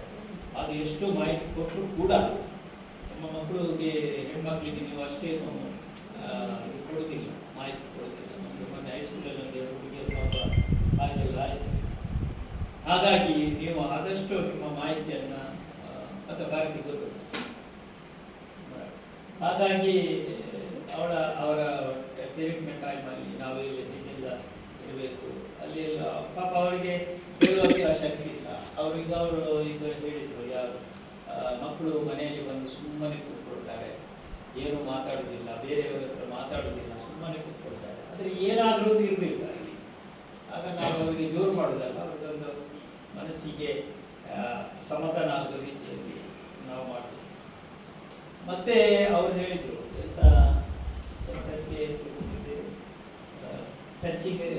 ಗುಡ್ ಟಚ್, ಅದರಲ್ಲಿ ತುಂಬಾ ಡೇಂಜರಸ್ ಅದು. ಗುಡ್ ಟಚ್, ಬ್ಯಾಡ್ ಟಚ್ ಅಂತ. ಈಗ ಹಿರಿಯರು ಮಕ್ಕಳಿಗೆ ಆಶೀರ್ವಾದ ಮಾಡಲಿಕ್ಕೆ ಎಲ್ಲ ಬೇರೆ ರೀತಿಯಲ್ಲಿ ಮಾತಾಡ್ತಾರೆ. ಮೊನ್ನೆ ಒಂದು ಕಡೆಯಲ್ಲಿ ಆಯ್ತು, ಯಾರ ಹತ್ತಿರದ ಅವಳು ಪಾಪ 7ನೇ ಕ್ಲಾಸ್ ನೋಡಿದ್ವಿ, ಹತ್ತಿರದ ಮನೆಯಲ್ಲಿ ನೋಡ್ಕೊಳ್ಳಿಕ್ಕೆ ಹೇಳ್ತಾರೆ ಮನೆಯವರು. ನಾನು ಆಚೆ ಹೋಗಿ ಬರ್ತೇನೆ, ಈಚೆ ಹೋಗಿ ಬರ್ತೇನೆ. ಅವರು ಆಟ ಆಡ್ತಾ ಇರ್ತಾರೆ. ಹತ್ತಿರದ ಹುಡುಗ ಇಲ್ಲಿ ಬಿರಿಂಜಿಯಲ್ಲಿ ಒಂದು ಪ್ರಕರಣ ನಡೆಯಿತು. ಹಾಗಾಗಿ ಅದು ಬ್ಯಾಡ್ ಟಚ್. ಹಾಗಾಗಿ ಇದೆಲ್ಲ ಮಾಹಿತಿ ನೀವು ತಗೊಳ್ಬೇಕು. 7ನೇ ಕ್ಲಾಸಿನವರು, ಆ ಮಕ್ಕಳು 6ನೇ ಕ್ಲಾಸಿನ ಮಕ್ಕಳು, 5ನೇ ಕ್ಲಾಸಿನ. ಹಾಗಾಗಿ ಇದು ನೋಡಿ ನಿಮಗೆ ಟೀಚರ್ಸ್, ನೀವು ಕ್ಲಾಸಿಗೆ ಶಾಲೆಗೆ ಒಂದು ಟೀಚರ್ಸ್, ನೀವು ಒಬ್ಬರು ಮಾಸ್ಟರ್, ನಿಮಗೆ ಮಾತಾಡಲಿಕ್ಕೆ ಏನು ಸಂಕೋಚ ಇಲ್ಲದೆ ನಿಮ್ಮ ಮಕ್ಕಳ ಬಗ್ಗೆ ಏನಾದರೂ ಮಾತಾಡ್ಬೋದು. ಈಗ ಅಲ್ಲಿ ಇನ್ನೊಂದು ಮಾತು ಹೇಳಿದ್ರು, ಏನೋ ಟೀಚರ್ ಹೇಳಿದ್ರೆ ಅವರು ಏನೋ ಶಾಲೆಯೆಲ್ಲ ಜವಾಬ್ದಾರಿ ಮುಖ್ಯೋಪಾಧ್ಯಾಯರಿಗೆ ಮತ್ತು ಶಾಲೆಯ ಗೇಟಿನ ಒಳಗೆ ಬಂದ ಮೇಲೆ 9:15 ಗೇಟ್ನ ಒಳಗೆ ಬಂದ ಗೇಟ್ನ ಹೊರಗೆ ಹೋಗುವವರಿಗೆ ತುಂಬ ಜವಾಬ್ದಾರಿ ಅವರಿಗೆ ಇರ್ತದೆ. ಅವರು ನಮ್ಮ ಮೇಲೆ ಹಾಕ್ತಾರೆ, ಪಂಚಾಯತ್ ಅಧ್ಯಕ್ಷರ ಮೇಲೆ, ನೀವು ಬನ್ನಿ ನೋಡಿ ಹೀಗೆ ಇರುವಂತ. ನಾವು ಕೂಡ ಅವರೊಟ್ಟಿಗೆ ನಾವು ಕೂಡ ಜವಾಬ್ದಾರಿ. ಹಾಗಾಗಿ ನಾನು ಹೇಳ್ತಿದ್ದೇನೆ ನಮ್ಮ ಮಕ್ಕಳ ಬಗ್ಗೆ. ಈಗ ಮಕ್ಕಳಿಗೂ 1-2 ಜಾಸ್ತಿ ಇಲ್ಲ ಯಾರಿಗೆ. ಹಾಗಾಗಿ ನಮ್ಮ ಮಕ್ಕಳ ಒಳ್ಳೆಯ ವಿದ್ಯಾಭ್ಯಾಸವನ್ನು ಈಗ ಅವರೊಂದು ನೀವು ಕೆಲವರು ಮಾತಾಡ್ತೀರಿ, ಅವರೆಲ್ಲ ಮಾತಾಡೋದ್ರಲ್ಲಿ ಒಳ್ಳೆಯ ಅರ್ಥ ಎಲ್ಲ ಉಂಟು. ಈಗ ಹರೀಶ್ ಹೇಳಿದ್ರು, ಖಾಸಗಿ ಶಾಲೆ ಮತ್ತು ಸರ್ಕಾರಿ ಶಾಲೆಗೆ ವ್ಯತ್ಯಾಸ ಇದೆ. ಸರ್ಕಾರಿ ಶಾಲೆಯ ಟೀಚರ್ಸ್ ಒಳ್ಳೆಯ ಪರಿಣಿತರು, ಅವರಿಗೆ ಟ್ರೈನಿಂಗ್ ಆಗಿ ಅವರು ಒಳ್ಳೆಯ ರೀತಿಯಿಂದ ಅವರಿಗೆ ಹೇಗೆ ಎಲ್ಲ ಇರಬೇಕು, ಪಾಪದ ಮಕ್ಕಳವರನ್ನು ಬೆಳೆಸಿಕೊಂಡು ಹೇಗೆ ಪಾಠ ಮಾಡ್ತಾರೆ ಅಂತ ಒಳ್ಳೆಯ ಈಗ ನಮ್ಮ ನೋಡಲ್ ಅಧಿಕಾರಿಗಳು ಇಲ್ಲಿ ಖಾಸಗಿ ಶಾಲೆ ಎಷ್ಟು ಉಂಟಂತ, ಎಷ್ಟು ದೂರ ಉಂಟು. ಹಾಗಾಗಿ ಹತ್ತಿರ ನಾವೆಲ್ಲ ನೋಡ್ತೇವೆ ಎಲ್ಲ ಮಕ್ಕಳನ್ನ ಕಾಲೇಜ್ ಆದ ಕೂಡಲೇ ಟೀಚಿಂಗ್ ಬರಲಿಕ್ಕೆ ಹೇಳ್ತಾರೆ. ಅವರು ಟೀಚಿಂಗ್ ಮಾಡ್ತಾರೆ ಇಂಗ್ಲೀಷ್. ಮನೆಯಲ್ಲಿ ಯಾರಿಗೆ, ಮನೆಯಲ್ಲಿ ತಾಯಿಗೆ ಎಷ್ಟನೇ ಕ್ಲಾಸ್ ಅವರು ಅಡ್ಮಿಷನ್ ಮಾಡೋ ಕೇಳ್ತಾರೆ, ಒಳ್ಳೆ ಸ್ಕೂಲಲ್ಲಿ PUC ಆಗಿದ್ದ, ಡಿಗ್ರಿ ಆಗಿದ್ದ, ಅವ್ರ ತಾಯಿ ಇಂಗ್ಲೀಷ್ ಮೀಡಿಯಂ ಕಲ್ತದ್ದ, ಒಳ್ಳೆ, ಯಾಕಂದ್ರೆ ಇಂಗ್ಲೀಷಲ್ಲಿ ಹೇಳ್ಬೇಕಲ್ಲ, ನಿಮಗೆಲ್ಲ ಆಗ್ತದ ಅಲ್ಲ, ಎಲ್ರಿಗೆ ಅಂತಲ್ಲ ಆಗ್ತದ. ಹಾಗಾಗಿ ಅವರು ಹುಷಾರಾಗಿ ಮನೆಯಲ್ಲಿ ಕಲಿಸಿದ್ರೆ ನಮ್ಮ ಮಕ್ಕಳಿಗೆ ನಾವು ಕಲಿಸ್ಬೇಕು. ಹಾಗೆ ನಮ್ಮ ಮಕ್ಕಳನ್ನ ಹಾಗೆ ಕಲಿಸಿದ್ರೆ ಮಾತ್ರ ನಮ್ಮ ಮಕ್ಕಳು ಕೂಡ ಆ ರೀತಿ ಆಗ್ತದೆ ಅನ್ನೋ ಒಂದು ವಿಚಾರ ನಮಗೆಲ್ಲ ತಿಳಿದಿರಬೇಕು. ಹಾಗಾಗಿ ಒಳ್ಳೆಯ, ಈಗ ನೋಡಿ ನಾವೆಲ್ಲ ಫಸ್ಟಿಗೆಲ್ಲ ಮೀಟಿಂಗ್ ಮಾಡುವಾಗ ನಮ್ಗೆ ಏನಿಲ್ಲ, ನಾವು ಬರ್ತೇವೆ ಹೋಗ್ತೇವೆ. ಈಗ ನೋಡಿ ಕಷಾಯ ಕೊಟ್ಟು, ಬಿಸ್ಕಿಟ್ ಕೊಟ್ಟು, ಇದು ಏನು ಮಾಲ್ಟ್ ಕೊಟ್ಟು, ರಾಗಿ ಮಾಲ್ಟ್ ಕೊಟ್ಟು, ಅಮ್ಮನಿಗೆ ಒಂದು ಬಣ್ಣ ಕೊಡಿದೆ. ಹಾಗಾಗಿ ನಮ್ಗೆ ಇದೆಲ್ಲ ಈ ಶಾಲೆಯಲ್ಲಿ ನೋಡಿದ್ದು ಮಕ್ಕಳಿಂದಾಗಿ ನಮ್ಗೆ ಕೂಡ ಇಲ್ಲಿ ಕುಡಿಲಿಕ್ಕೆ ಆಯ್ತು ಅವಕಾಶ ಆಯ್ತು. ಬಿಸ್ಕಿಟ್ ಏನೋ ಟೀಚರ್ಸ್ ತರ್ತಾರೆ, ನಿಮಗೆ ಕೂಡ ಧನ್ಯವಾದಗಳು ಪೋಷಕರಿಗೆ.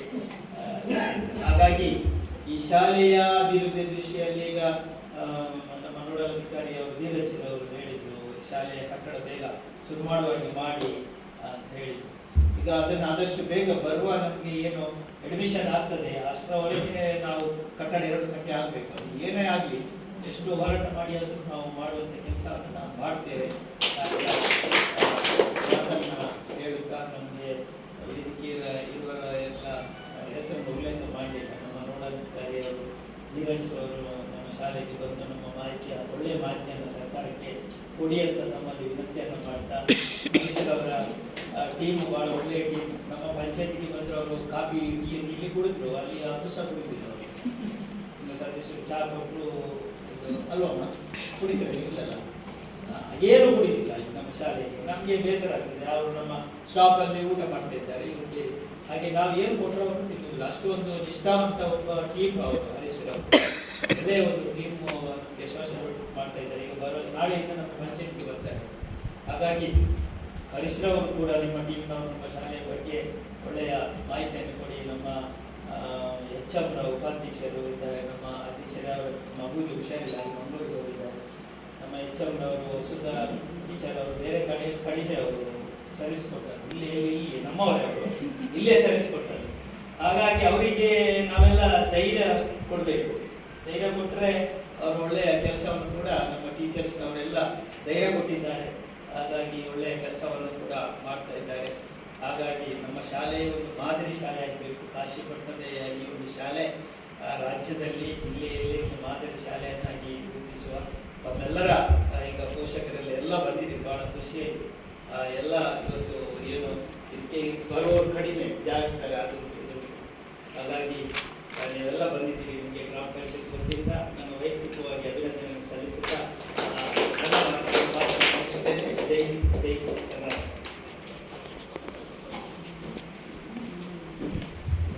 ಈ ಯೋಜನೆಯು ಬಹಳ ಉತ್ತಮ ಕಾರ್ಯಕ್ರಮ ಎಂದು ಹೇಳಿ, ಜೊತೆಗೆ ಹೆಣ್ಣು ಮಕ್ಕಳ ಬಗ್ಗೆ ಜಾಗೃತಿಯ ನುಡಿಗಳನ್ನು ನೀಡಿದಂತಹ ಗ್ರಾಮ ಪಂಚಾಯತ್ ಅಧ್ಯಕ್ಷರಿಗೆ ಹೃದಯಸ್ಪರ್ಶಿ ವಂದನೆಗಳನ್ನು ಸಲ್ಲಿಸುತ್ತಾ,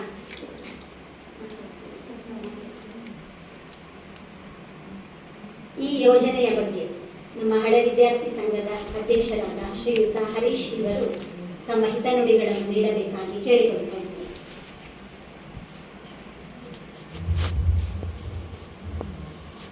ಎಲ್ಲರಿಗೂ ಶುಭ ನಮನಗಳನ್ನು ಸಲ್ಲಿಸ್ತಾ, ಇವತ್ತು ಸಾಮಾಜಿಕ ಲೆಕ್ಕ ಪರಿಶೋಧನೆ ಅಂತ ಈ ಒಂದು ಹೊಸ ಕಾರ್ಯಕ್ರಮ ಈಗಾಗಲೇ ಪಂಚಾಯತಿಯಲ್ಲಿ ಆಗ್ತಾ ಇದೆ ಪ್ರತಿ ವರ್ಷ. ಆದ್ರೆ ಶಾಲೆಗೆ ಒಂದು ಹೊಸತು ಕಾರ್ಯಕ್ರಮ, ನಮ್ಗೆ ಸಹ ತುಂಬಾ ಖುಷಿ ಆಯ್ತು. ಯಾಕಂತ ಹೇಳಿದ್ರೆ ಈ ಒಂದು ಎಲ್ಲ ಸರ್ಕಾರದ ಯೋಜನೆಗಳು ಹೇಗೆ ಎಲ್ಲ ಅನುಷ್ಠಾನ ಆಗ್ತಿದೆ ಅಂತ ಅದನ್ನು ವರದಿ ಮಾಡ್ಲಿಕ್ಕೆ ಒಂದು ಸ್ಪೆಷಲ್ ಟೀಮ್ ಅನ್ನು ಕಳಿಸಿದ್ದಾರೆ. ಅದು ಉತ್ತಮ ಅಂತ ಹೇಳ್ತೇನೆ ನಾನು. ಯಾಕಂದ್ರೆ ನಮ್ದು ಇಲ್ಲಿಂದ ಏನೇನು ಆಗ್ತದೆ, ಶಾಲೆಯಲ್ಲಿ ಏನೇನು ಆಗ್ತದೆ ಅಂತ ಎಲ್ಲ ಸಮಗ್ರವಾದ ಮಾಹಿತಿಯನ್ನು ಮೊನ್ನೆ 3ನೇ ತಾರೀಕಿಂದ ಆ ತಂಡದವರು ಮಾಡ್ತಿದ್ದಾರೆ. ತುಂಬಾ ಖುಷಿ ಆಯ್ತು. ಎಲ್ಲ ಅಂಶಗಳನ್ನು ಅವರು ಕ್ರೋಢೀಕರಣ ಮಾಡಿ ವರದಿಯನ್ನು ತಯಾರು ಮಾಡಿದ್ದಾರೆ. ತುಂಬಾ ಖುಷಿಯಾಗಿದೆ. ಯಾಕಂತ ಹೇಳಿದ್ರೆ ಯಾವುದು ಬಿಟ್ಟು ಹೋಗ್ಲಿಲ್ಲ. ಮತ್ತೆ ಹೇಳುದಾದ್ರೆ ನಾನೊಂದು ವಿಚಾರವನ್ನು ಹೇಳ್ತೇನೆ, ಇದನ್ನು ನೀವು ಸರ್ಕಾರದ ಗಮನಕ್ಕೆ ತರಬೇಕಂತ ನಿಮ್ಮ ವರದಿಯಲ್ಲಿ ಉಲ್ಲೇಖಿಸಬೇಕಂತ ನಾನು ಅಪೇಕ್ಷೆ ಪಡ್ತೇನೆ. ಯಾಕೆಂತ ಹೇಳಿದ್ರೆ ಇಲ್ಲಿ 2017ರಲ್ಲಿ ಹಳೆ ವಿದ್ಯಾರ್ಥಿ ಸಂಘ ಒಂದು ಅಸ್ತಿತ್ವಕ್ಕೆ ಅಸ್ತಿತ್ವದಲ್ಲಿ ಇತ್ತು, ಒಂದು ಕಾರ್ಯಪ್ರವೃತ್ತ ಆಯಿತು. ಯಾಕೆಂತ ಹೇಳಿದ್ರೆ ಈ ಒಂದು ಗ್ರಾಮೀಣ ಭಾಗದಲ್ಲಿ ಈಗಲೇ 73 ವರ್ಷ ಈ ಶಾಲೆಗೆ ತುಂಬಿದೆ. ಗ್ರಾಮೀಣ ಭಾಗದಲ್ಲಿ ಸರ್ಕಾರಿ ಶಾಲೆಗೆ ಮಕ್ಕಳನ್ನು ದಾಖಲು ಮಾಡುವ ಸಂಖ್ಯೆ ಕಡಿಮೆ ಆಗ್ತಿತ್ತು.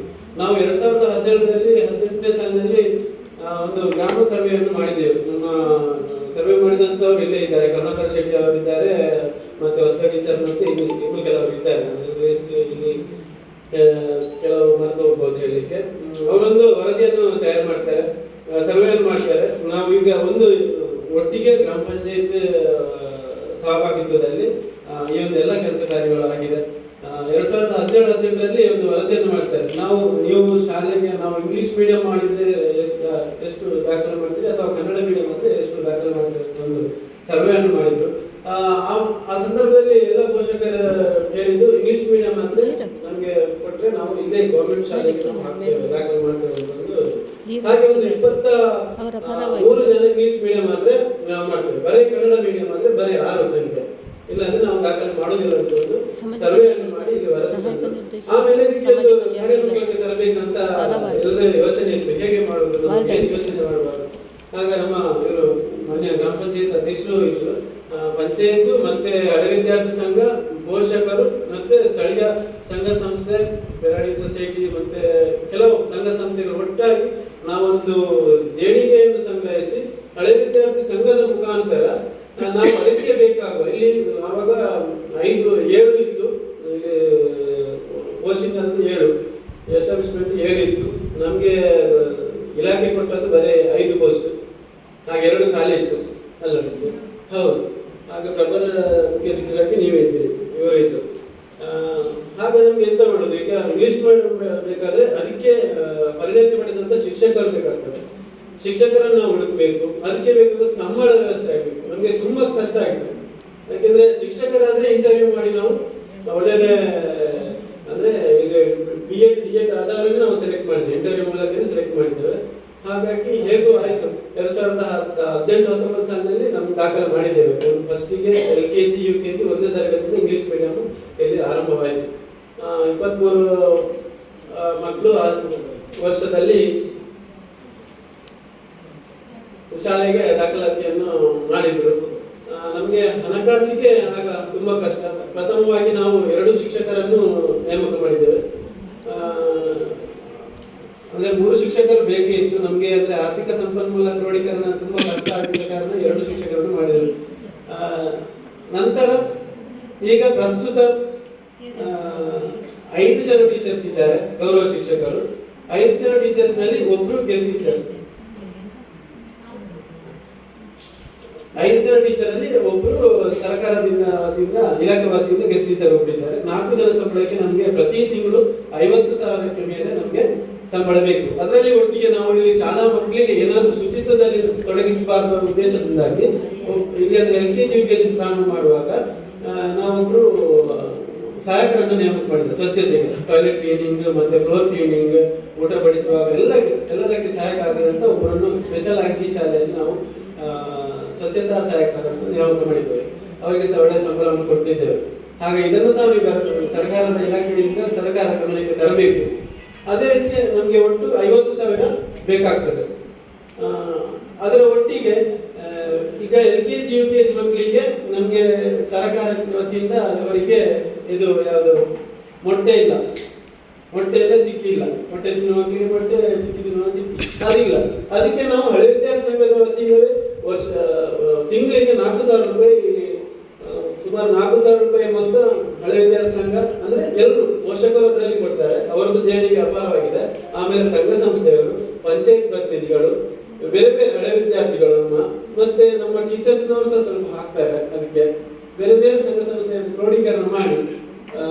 ಪ್ರತಿ ತಿಂಗಳಿಗೆ 4,000 ರೂಪಾಯಿ ನಮಗೆ ಮೊಟ್ಟೆಗೆ ಬೇಕು ಅವರಿಗೆ. ನಾವು ಹೇಳಿದೆ ಅವರಿಗೆ ಸರ್ಕಾರಿ ಹೇಗೆ 1ನೇಯಿಂದ 7ನೇ ತರಗತಿವರೆಗೆ 6 ದಿನ ಮೊಟ್ಟೆ ಕೊಡ್ತಾರೆ ಸರ್ಕಾರದ ವತಿಯಿಂದ. ನಮ್ಮ LKG UKG ಮಕ್ಕಳಿಗೆ ಅಷ್ಟೇ ದಿನ 6 ದಿನ ಸಹ ಮೊಟ್ಟೆ ಕೊಡಬೇಕು.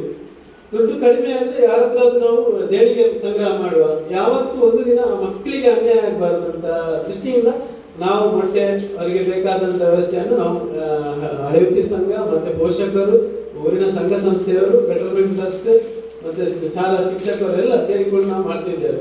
ಅದನ್ನು ನೀವು ಈ ಒಂದು ಸಂಕ್ಷಿಪ್ತ ವರದಿಯನ್ನು ಈ ಸರ್ಕಾರಕ್ಕೆ ತರಬೇಕಂತ ನನ್ನ ಅಪೇಕ್ಷೆ. ಹಾಗಾಗಿ ಈ ಶಾಲೆಯಿಂದ ಪ್ರಸ್ತುತ LKG to 7th ವರೆಗೆ 162 ಮಕ್ಕಳು ವಿದ್ಯಾಭ್ಯಾಸವನ್ನು ಮಾಡ್ತಿದ್ದಾರೆ. ದುರದೃಷ್ಟವಶಾತ್ ನಮಗೆ ಈ ಒಂದು ಮಳೆಗಾಲದಲ್ಲಿ ನಮ್ಮ ಹಳೆ ಕಟ್ಟಡ ಕುಸಿದೋಯ್ತು. ಅದು ನಮಗೆ ಬೇಜಾರು. ನಾನು ಪೋಷಕರಲ್ಲಿ ಸಹ ಮನವಿ ಮಾಡೋದು ಒಂದೇ, ಯಾಕೆಂದ್ರೆ ಈಗಾಗಲೇ ನಮ್ಮ ಮಾನ್ಯ ಗ್ರಾಮ ಪಂಚಾಯತ್ ಅಧ್ಯಕ್ಷರನ್ನು ಭರವಸೆಯನ್ನು ಕೊಟ್ಟಿದ್ರು, ಅವರು ಕಾರ್ಯಪ್ರವೃತ್ತರು ಆಗಿದ್ದಾರೆ. ಕಟ್ಟಡದ ವ್ಯವಸ್ಥೆಯನ್ನು ನಾವು ಮಾಡಿಕೊಡ್ತೇವೆ, ಸರ್ಕಾರದ ವತಿಯಿಂದ ನಾವು ಮಾಡಿಕೊಡ್ತೇವೆ. ಮುಂದಿನ ಏನು ಶೈಕ್ಷಣಿಕ ವರ್ಷ 25-26ನೇ ಸಾಲಿನ ಶೈಕ್ಷಣಿಕ ವರ್ಷ ದಾಖಲಾಗುವಾಗಲೇ ನಮ್ಮ ಈ ಒಂದು ತರಾತುರಿಯಲ್ಲಿ ಈ ಒಂದು ಹೊಸ ತರಗತಿ ಕೊಠಡಿಯನ್ನು ಮಾಡ್ತೇವೆ ಅಂತ ಅವರು ಭರವಸೆ ಕೊಟ್ಟಿದ್ದಾರೆ. ಹಾಗಾಗಿ ನಾವು ಪೋಷಕರು ಸಹ ಈ ಒಂದು ನಿಟ್ಟಿನಲ್ಲಿ ನಮಗೆ ಮೂಲಭೂತ ಸೌಕರ್ಯ ಇಲ್ಲ, ಕೊಠಡಿ ವ್ಯವಸ್ಥೆ ಇಲ್ಲ ಅಂತ ನಾವು ನಮ್ಮ ಶಾಲೆಯಿಂದ ತೆಗೆದು ಬೇರೆ ಶಾಲೆಗೆ ದಾಖಲೆ ಮಾಡುವಂತ ಒಂದು ಸನ್ನಿವೇಶವನ್ನು ಖಂಡಿತವಾಗಿ ನೀವು ದಯವಿಟ್ಟು ಮಾಡಬೇಡಿ ಅಂತ ನಾನು ಮನವಿಯನ್ನು ನಿಮ್ಮ ಮುಂದೆ ಹೇಳುತ್ತಾ, ಈ ಒಂದು ಕಾರ್ಯಕ್ರಮದ ಬಗ್ಗೆ ಸಂಕ್ಷಿಪ್ತವಾಗಿ ನಮಗೆ ಹರೀಶ್ ಸರ್ ಹೇಳಿದ್ದಾರೆ. ಹಾಗಾಗಿ ನಮ್ಮ ವರದಿ ಮಾಡಿರುವಂತಹ ಸಾಹೇಬರು ಸಹ ಹೇಳಿದ್ದಾರೆ. ಅದನ್ನು ಇದೊಂದು ಒಳ್ಳೆಯ ಕಾರ್ಯಕ್ರಮ ಅಂತ ನಾನು ಶ್ಲಾಘನೆಯನ್ನು ವ್ಯಕ್ತಪಡಿಸುತ್ತಾ, ಅವಕಾಶಕ್ಕಾಗಿ ವಂದಿಸುತ್ತಾ, ತಮಗೂ ಮತ್ತೊಮ್ಮೆ ವಂದಿಸುತ್ತಾ ನನ್ನ ಮಾತನ್ನು ಮುಗಿಸ್ತೇನೆ.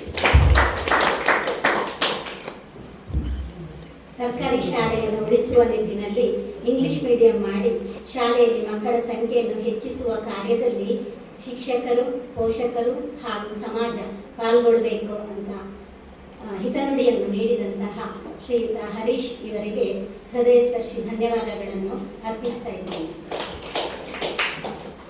ಶಿಕ್ಷಣ ವ್ಯವಸ್ಥೆಯು ವಿದ್ಯಾರ್ಥಿಗಳನ್ನು ಯಾವ ದಿಕ್ಕಿನಲ್ಲಿ ಬೆಳೆಸುತ್ತದೆಯೋ ಅದೇ ಈ ದೇಶದ ಭವಿಷ್ಯವನ್ನು ಎತ್ತಿ ಹಿಡಿಯುತ್ತದೆ ಎಂಬ ಶುಭ ನುಡಿಯೊಂದಿಗೆ ಕೊನೆಯದಾಗಿ ಶ್ರೀಯುತ ಧೀರಜ್ ಇವರು ಸಭಾಧ್ಯಕ್ಷರ ಮಾತು. ಎಲ್ಲರಿಗೂ ನಮಸ್ಕಾರ. ಸಾಮಾಜಿಕ ಲೆಕ್ಕ ಪರಿಶೋಧನೆ ಮತ್ತು ಸಮಗ್ರ ಶಿಕ್ಷಣ ಅಭಿಯಾನ ಈ ಒಂದು ಕಾರ್ಯಕ್ರಮವನ್ನು ನಮ್ಮ ತಾಲೂಕು ಕಾರ್ಯಕ್ರಮ ಆಯೋಜಕರಾದ ಅವರು ತುಂಬ ಚೆನ್ನಾಗಿ ಅರ್ಥೈಸಿದ್ದಾರೆ. ಇಲ್ಲಿ ಆಸರಾಗಿರುವಂಥ ಮುಖ್ಯೋಪಾಧ್ಯಾಯರು, ಅಧ್ಯಕ್ಷರು ಎಲ್ಲರಿಗೂ ನಾನು ನಮಸ್ಕರಿಸುತ್ತಾ, ಪೋಷಕರು ಹಾಗೂ SDMC ಸದಸ್ಯರು, ಅಧ್ಯಕ್ಷರು ಎಲ್ಲರಿಗೂ ನನ್ನ ನಮಸ್ಕಾರಗಳು. ನಾನು ಒಂದೆರಡು ಮಾತನ್ನು ಮಾತ್ರ ಹೇಳ್ತೇನೆ, ಯಾಕಂದರೆ ಈಗ ಆಲ್ರೆಡಿ ಲೇಟ್ ಆಗಿದೆ.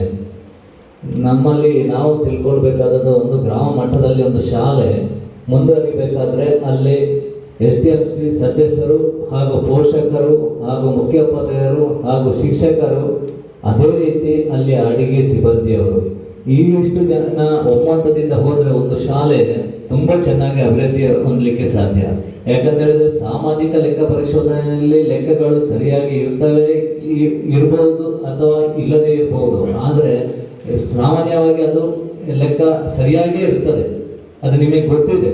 ಯಾಕಂತ ಹೇಳಿದ್ರೆ ನಮ್ಮಲ್ಲಿ ಒಮ್ಮತದಿಂದ ಒಂದು ಸಂಸ್ಥೆ ಸಾಗಿದ್ರೆ ಆ ಒಂದು ಸಂಸ್ಥೆ ರಾಷ್ಟ್ರ ಮಟ್ಟದಲ್ಲಿ ಅಲ್ಲದೆ ರಾಜ್ಯ ಮಟ್ಟದಲ್ಲಿಯೂ ಅದು ಮುಂದುವರಿಲಿಕ್ಕೆ ಸಾಧ್ಯ. ಯಾಕಂತ ಹೇಳಿದ್ರೆ ಆ ಒಂದು ಶಾಲೆಯ ಶಿಕ್ಷಕರಿಗೆ ರಾಷ್ಟ್ರ ಪ್ರಶಸ್ತಿ, ರಾಜ್ಯ ಪ್ರಶಸ್ತಿ ಸಿಗ್ಬೇಕಂತ ಹೇಳಿದ್ರೆ ಆ ಶಾಲೆ ತುಂಬಾ ಚೆನ್ನಾಗಿದೆ ಅಂತೇಳಿಯೇ ಅರ್ಥ ಅಂತೇಳಿ ನಮ್ಮ ಭಾವನೆಗಳಾಗಿರ್ತದೆ. ಆದ್ರಿಂದಾಗಿ ಗ್ರಾಮ ಮಟ್ಟದಲ್ಲಿ ಶಾಲೆ ಅಂತ ಹೇಳಿದ್ರೆ ಅದಕ್ಕೆ ತುಂಬಾ ಗೌರವ ಇದೆ. ಅದರಿಂದಾಗಿ ಎಲ್ಲರೂ ಒಮ್ಮತದಿಂದ ಸಾಗಿದ್ರೆ ಆ ಶಾಲೆ ಮುಂದುವರಿಲಿಕ್ಕೆ ಸಾಧ್ಯ. ನಾನೊಂದು ಇಷ್ಟು ಹೇಳಿ ನನ್ನ ಮಾತನ್ನು ನಾನು ಮುಗಿಸ್ತಿದ್ದೇನೆ. ಎಲ್ಲರಿಗೆ ಶುಭ.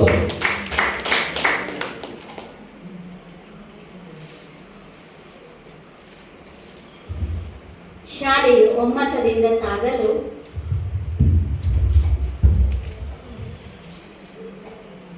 ಎಲ್ಲರ ಕೈ ಜೋಡಿಸಿದರೆ ಮಾತ್ರ ಸಾಧ್ಯ ಎಂಬ ಹಿತನುಡಿಯೊಂದಿಗೆ ಸಭಾಧ್ಯಕ್ಷರು ಮಾತನಾಡಿದ್ದಾರೆ. ಅವರಿಗೆ ಈ ಶಾಲೆಯ ಪರವಾಗಿ ಹೃದಯ ಸ್ಪರ್ಶಿ ವಂದನೆಗಳನ್ನು ಸಲ್ಲಿಸ್ತಾ ಇದ್ದೇನೆ. ಕೊನೆಯದಾಗಿ ವಂದನಾರ್ಪಣೆ ಕಾರ್ಯಕ್ರಮ ನಮ್ಮ ಶಾಲೆಯ ಶ್ರೀಮತಿ ಪದ್ಮಶ್ರೀ ಶಿಕ್ಷಕರಿಂದ. ಎಲ್ಲರಿಗೂ ವಂದನೆಗಳು. ಇವತ್ತಿನ ಗ್ರಾಮ ಸಭೆಯ ಅಧ್ಯಕ್ಷರಾಗಿರುವ ಸಾಮಾಜಿಕ ಪರಿಶೋಧನೆಯ ಪೋಷಕರ ಸಭೆಯ ನಿಯುಕ್ತರಾಗಿ ಬಂದಿರುವ ಶ್ರೀಯುತ ಧೀರಜ್ ಸರ್ ಇವರಿಗೆ ನಮ್ಮ ಶಾಲಾ ಪರವಾಗಿ, ಹಳವಿದ್ಯಾರ್ಥಿ ಸಂಘ ಪರವಾಗಿ, STMC ಪರವಾಗಿ, ಗ್ರಾಮ ಪಂಚಾಯತ್ ಪರವಾಗಿ ಹಾಗೂ ಸರ್ವ ಸಂಘ ಸಂಸ್ಥೆಗಳ ಪರವಾಗಿ, ಪೋಷಕರು ಹಾಗೂ ವಿದ್ಯಾರ್ಥಿ ವೃಂದದ ಪರವಾಗಿ ಹೃದಯಪೂರ್ವಕ ಧನ್ಯವಾದಗಳನ್ನು ಅರ್ಪಿಸ್ತಾ ಇದ್ದೇನೆ. ಅದೇ ರೀತಿ ಈ ದಿನ ಉಪಸ್ಥಿತರಿದ್ದಂತಹ ನಮ್ಮ ಗ್ರಾಮ ಪಂಚಾಯತ್ ಅಧ್ಯಕ್ಷರಾಗಿರುವ ಶ್ರೀಯುತ ಸತೀಶ್ ಕೆ ಅವರಿಗೆ ಅವರ ಅನುಪಸ್ಥಿತಿಯಲ್ಲಿ ಕೂಡ ನಾವು ಶಾಲಾ ಪರವಾಗಿ ಹಾಗೂ ಸರ್ವ ಸಂಘ ಸಂಸ್ಥೆಗಳ ಪರವಾಗಿ, ಪೋಷಕರ ಪರವಾಗಿ, ವಿದ್ಯಾರ್ಥಿ ವೃಂದದ ಪರವಾಗಿ ಹೃತ್ಪೂರ್ವಕ ಧನ್ಯವಾದಗಳನ್ನು ಸಲ್ಲಿಸ್ತಾ ಇದ್ದೇವೆ. ನಮ್ಮ STMC ಉಪಾಧ್ಯಕ್ಷರಾಗಿರುವಂತಹ ಶ್ರೀಮತಿ ಶಶಿಕಲಾ ಇವರಿಗೆ ಹಾಗೂ ಇಲ್ಲಿ ಆಗಮಿಸಿರುವಂತಹ STMCಯ ಸರ್ವ ಸದಸ್ಯರಿಗೂ ಕೂಡ ನಾವು ಶಾಲಾ ಪರವಾಗಿ ಹಾಗೂ ಸರ್ವ ಸಂಘ ಸಂಸ್ಥೆಗಳ ಪರವಾಗಿ, ಪೋಷಕರ ಹಾಗೂ ವಿದ್ಯಾರ್ಥಿ ವೃಂದದ ಪರವಾಗಿ ಹೃತ್ಪೂರ್ವಕ ಧನ್ಯವಾದಗಳನ್ನು ಅರ್ಪಿಸ್ತಾ ಇದ್ದೇವೆ. ಅದೇ ರೀತಿ ಹರೀಶ್ ಜಿ ತಾಲೂಕು ಕಾರ್ಯಕ್ರಮ ವ್ಯವಸ್ಥಾಪಕರು, ಸಾಮಾಜಿಕ ಲೆಕ್ಕ ಪರಿಶೋಧನೆ, ಮೂಡಬಿದ್ರೆ ಇವರಿಗೆ ಕೂಡ ನಮ್ಮ ಶಾಲಾ ಪರವಾಗಿ, STMC ಪರವಾಗಿ, ಹಳೆ ವಿದ್ಯಾರ್ಥಿ ಸಂಘ ಪರವಾಗಿ, ಗ್ರಾಮ ಪಂಚಾಯತ್ ಹಾಗೂ ಸರ್ವ ಸಂಘ ಸಂಸ್ಥೆಗಳು, ಪೋಷಕರು ಹಾಗೂ ವಿದ್ಯಾರ್ಥಿ ವೃಂದದ ಪರವಾಗಿ ಹೃತ್ಪೂರ್ವಕ ಧನ್ಯವಾದಗಳನ್ನು ಅರ್ಪಿಸ್ತಾ ಇದ್ದೇವೆ. ಅದೇ ರೀತಿ ನಮ್ಮ ಹಳೆ ವಿದ್ಯಾರ್ಥಿ ಸಂಘದ ಅಧ್ಯಕ್ಷರಾಗಿರುವಂತಹ, ಅದೇ ರೀತಿ ಅವರ STMC ಸದಸ್ಯರು ಕೂಡ ಹೌದು, ಶ್ರೀಯುತ ಹರೀಶ್ ಕೆ ಇವರಿಗೆ ಕೂಡ ನಮ್ಮ ಶಾಲಾ ಪರವಾಗಿ, STMC, ಹಳೆ ವಿದ್ಯಾರ್ಥಿ ಸಂಘ, ಸರ್ವ ಸಂಘ ಸಂಸ್ಥೆಗಳು, ಪೋಷಕರು ಹಾಗೂ ವಿದ್ಯಾರ್ಥಿ ವೃಂದದ ಪರವಾಗಿ ಹೃದಯಪೂರ್ವಕ ಧನ್ಯವಾದಗಳನ್ನು ಅರ್ಪಿಸ್ತಾ ಇದ್ದೇವೆ. ಅದೇ ರೀತಿ ಸಾಮಾಜಿಕ ಲೆಕ್ಕ ಪರಿಶೋಧನೆಗೆ ಗ್ರಾಮ ಸಂಪನ್ಮೂಲ ಸಿಬ್ಬಂದಿಯಾಗಿ ಬಂದಿರುವಂತಹ ಶ್ರೀಮತಿ ಶ್ವೇತಾ ಜೈನ್ ಹಾಗೂ ಶ್ರೀಮತಿ ಸವಿತಾ ಇವರಿಗೂ ಕೂಡ ನಮ್ಮ ಶಾಲಾ ಪರವಾಗಿ, ಗ್ರಾಮ ಪಂಚಾಯತ್ ವತಿಯಿಂದ, STMC, ಹಳೆ ವಿದ್ಯಾರ್ಥಿ ಸಂಘ, ಸರ್ವ ಸಂಘ ಸಂಸ್ಥೆಗಳು, ವಿದ್ಯಾರ್ಥಿ ವೃಂದ ಹಾಗೂ ಪೋಷಕರ ಪರವಾಗಿ ಹೃದಯಪೂರ್ವಕ ಧನ್ಯವಾದಗಳನ್ನು ಅರ್ಪಿಸ್ತಾ ಇದ್ದೇವೆ. ಅದೇ ರೀತಿ ಇಂದಿನ ಕಾರ್ಯಕ್ರಮಕ್ಕೆ ನಮಗೆ ಸಹಕರಿಸಿರುವಂತಹ ನಮ್ಮ ಶಾಲಾ ಮುಖ್ಯ ಶಿಕ್ಷಕರು ಹಾಗೂ ಶಿಕ್ಷಕ ವೃಂದ, ಪೋಷಕರು, ವಿದ್ಯಾರ್ಥಿಗಳು, ಅಕ್ಷರ ದಾಸೋಹ ಸಿಬ್ಬಂದಿಗಳು ಸರ್ವರಿಗೂ ಕೂಡ ಶಾಲಾ ಪರವಾಗಿ ಹೃದಯಪೂರ್ವಕ ಧನ್ಯವಾದಗಳನ್ನು ಅರ್ಪಿಸುತ್ತಾ ನನ್ನ ಧನ್ಯವಾದ ಕಾರ್ಯಕ್ರಮಗಳನ್ನು ಕೊನೆಗೊಳಿಸುತ್ತೇನೆ. ಅದೇ ರೀತಿ ಇಂದಿನ ಕಾರ್ಯಕ್ರಮವನ್ನು ಅಚ್ಚುಕಟ್ಟಾಗಿ ನಿರೂಪಣೆ ಮಾಡಿದಂತಹ ನಮ್ಮ ಶಾಲಾ ಸಹ ಶಿಕ್ಷಕಿ ಶ್ರೀಮತಿ ಪ್ರಿಯಾ ಮೇಡಮ್ ಇವರಿಗೂ ಕೂಡ ಸರ್ವರ ಪರವಾಗಿ ಧನ್ಯವಾದಗಳನ್ನು ಅರ್ಪಿಸ್ತೇವೆ. ವಂದನಾರ್ಪಣೆಯನ್ನು ಮಾಡಿದ ಶ್ರೀಮತಿ ಪದ್ಮಶ್ರೀ ಇವರಿಗೂ ಕೂಡ ವಂದನೆಗಳನ್ನು ಸಲ್ಲಿಸುತ್ತಾ, ಕೊನೆಯದಾಗಿ ನಮ್ಮ ಎಲ್ಲರೂ ಕೂಡ ಎದ್ದು ನಿಂತು ರಾಷ್ಟ್ರಗೀತೆಯೊಂದಿಗೆ ಈ ಕಾರ್ಯಕ್ರಮಕ್ಕೆ ಮುಕ್ತಾಯ ಹಾಡೋಣ.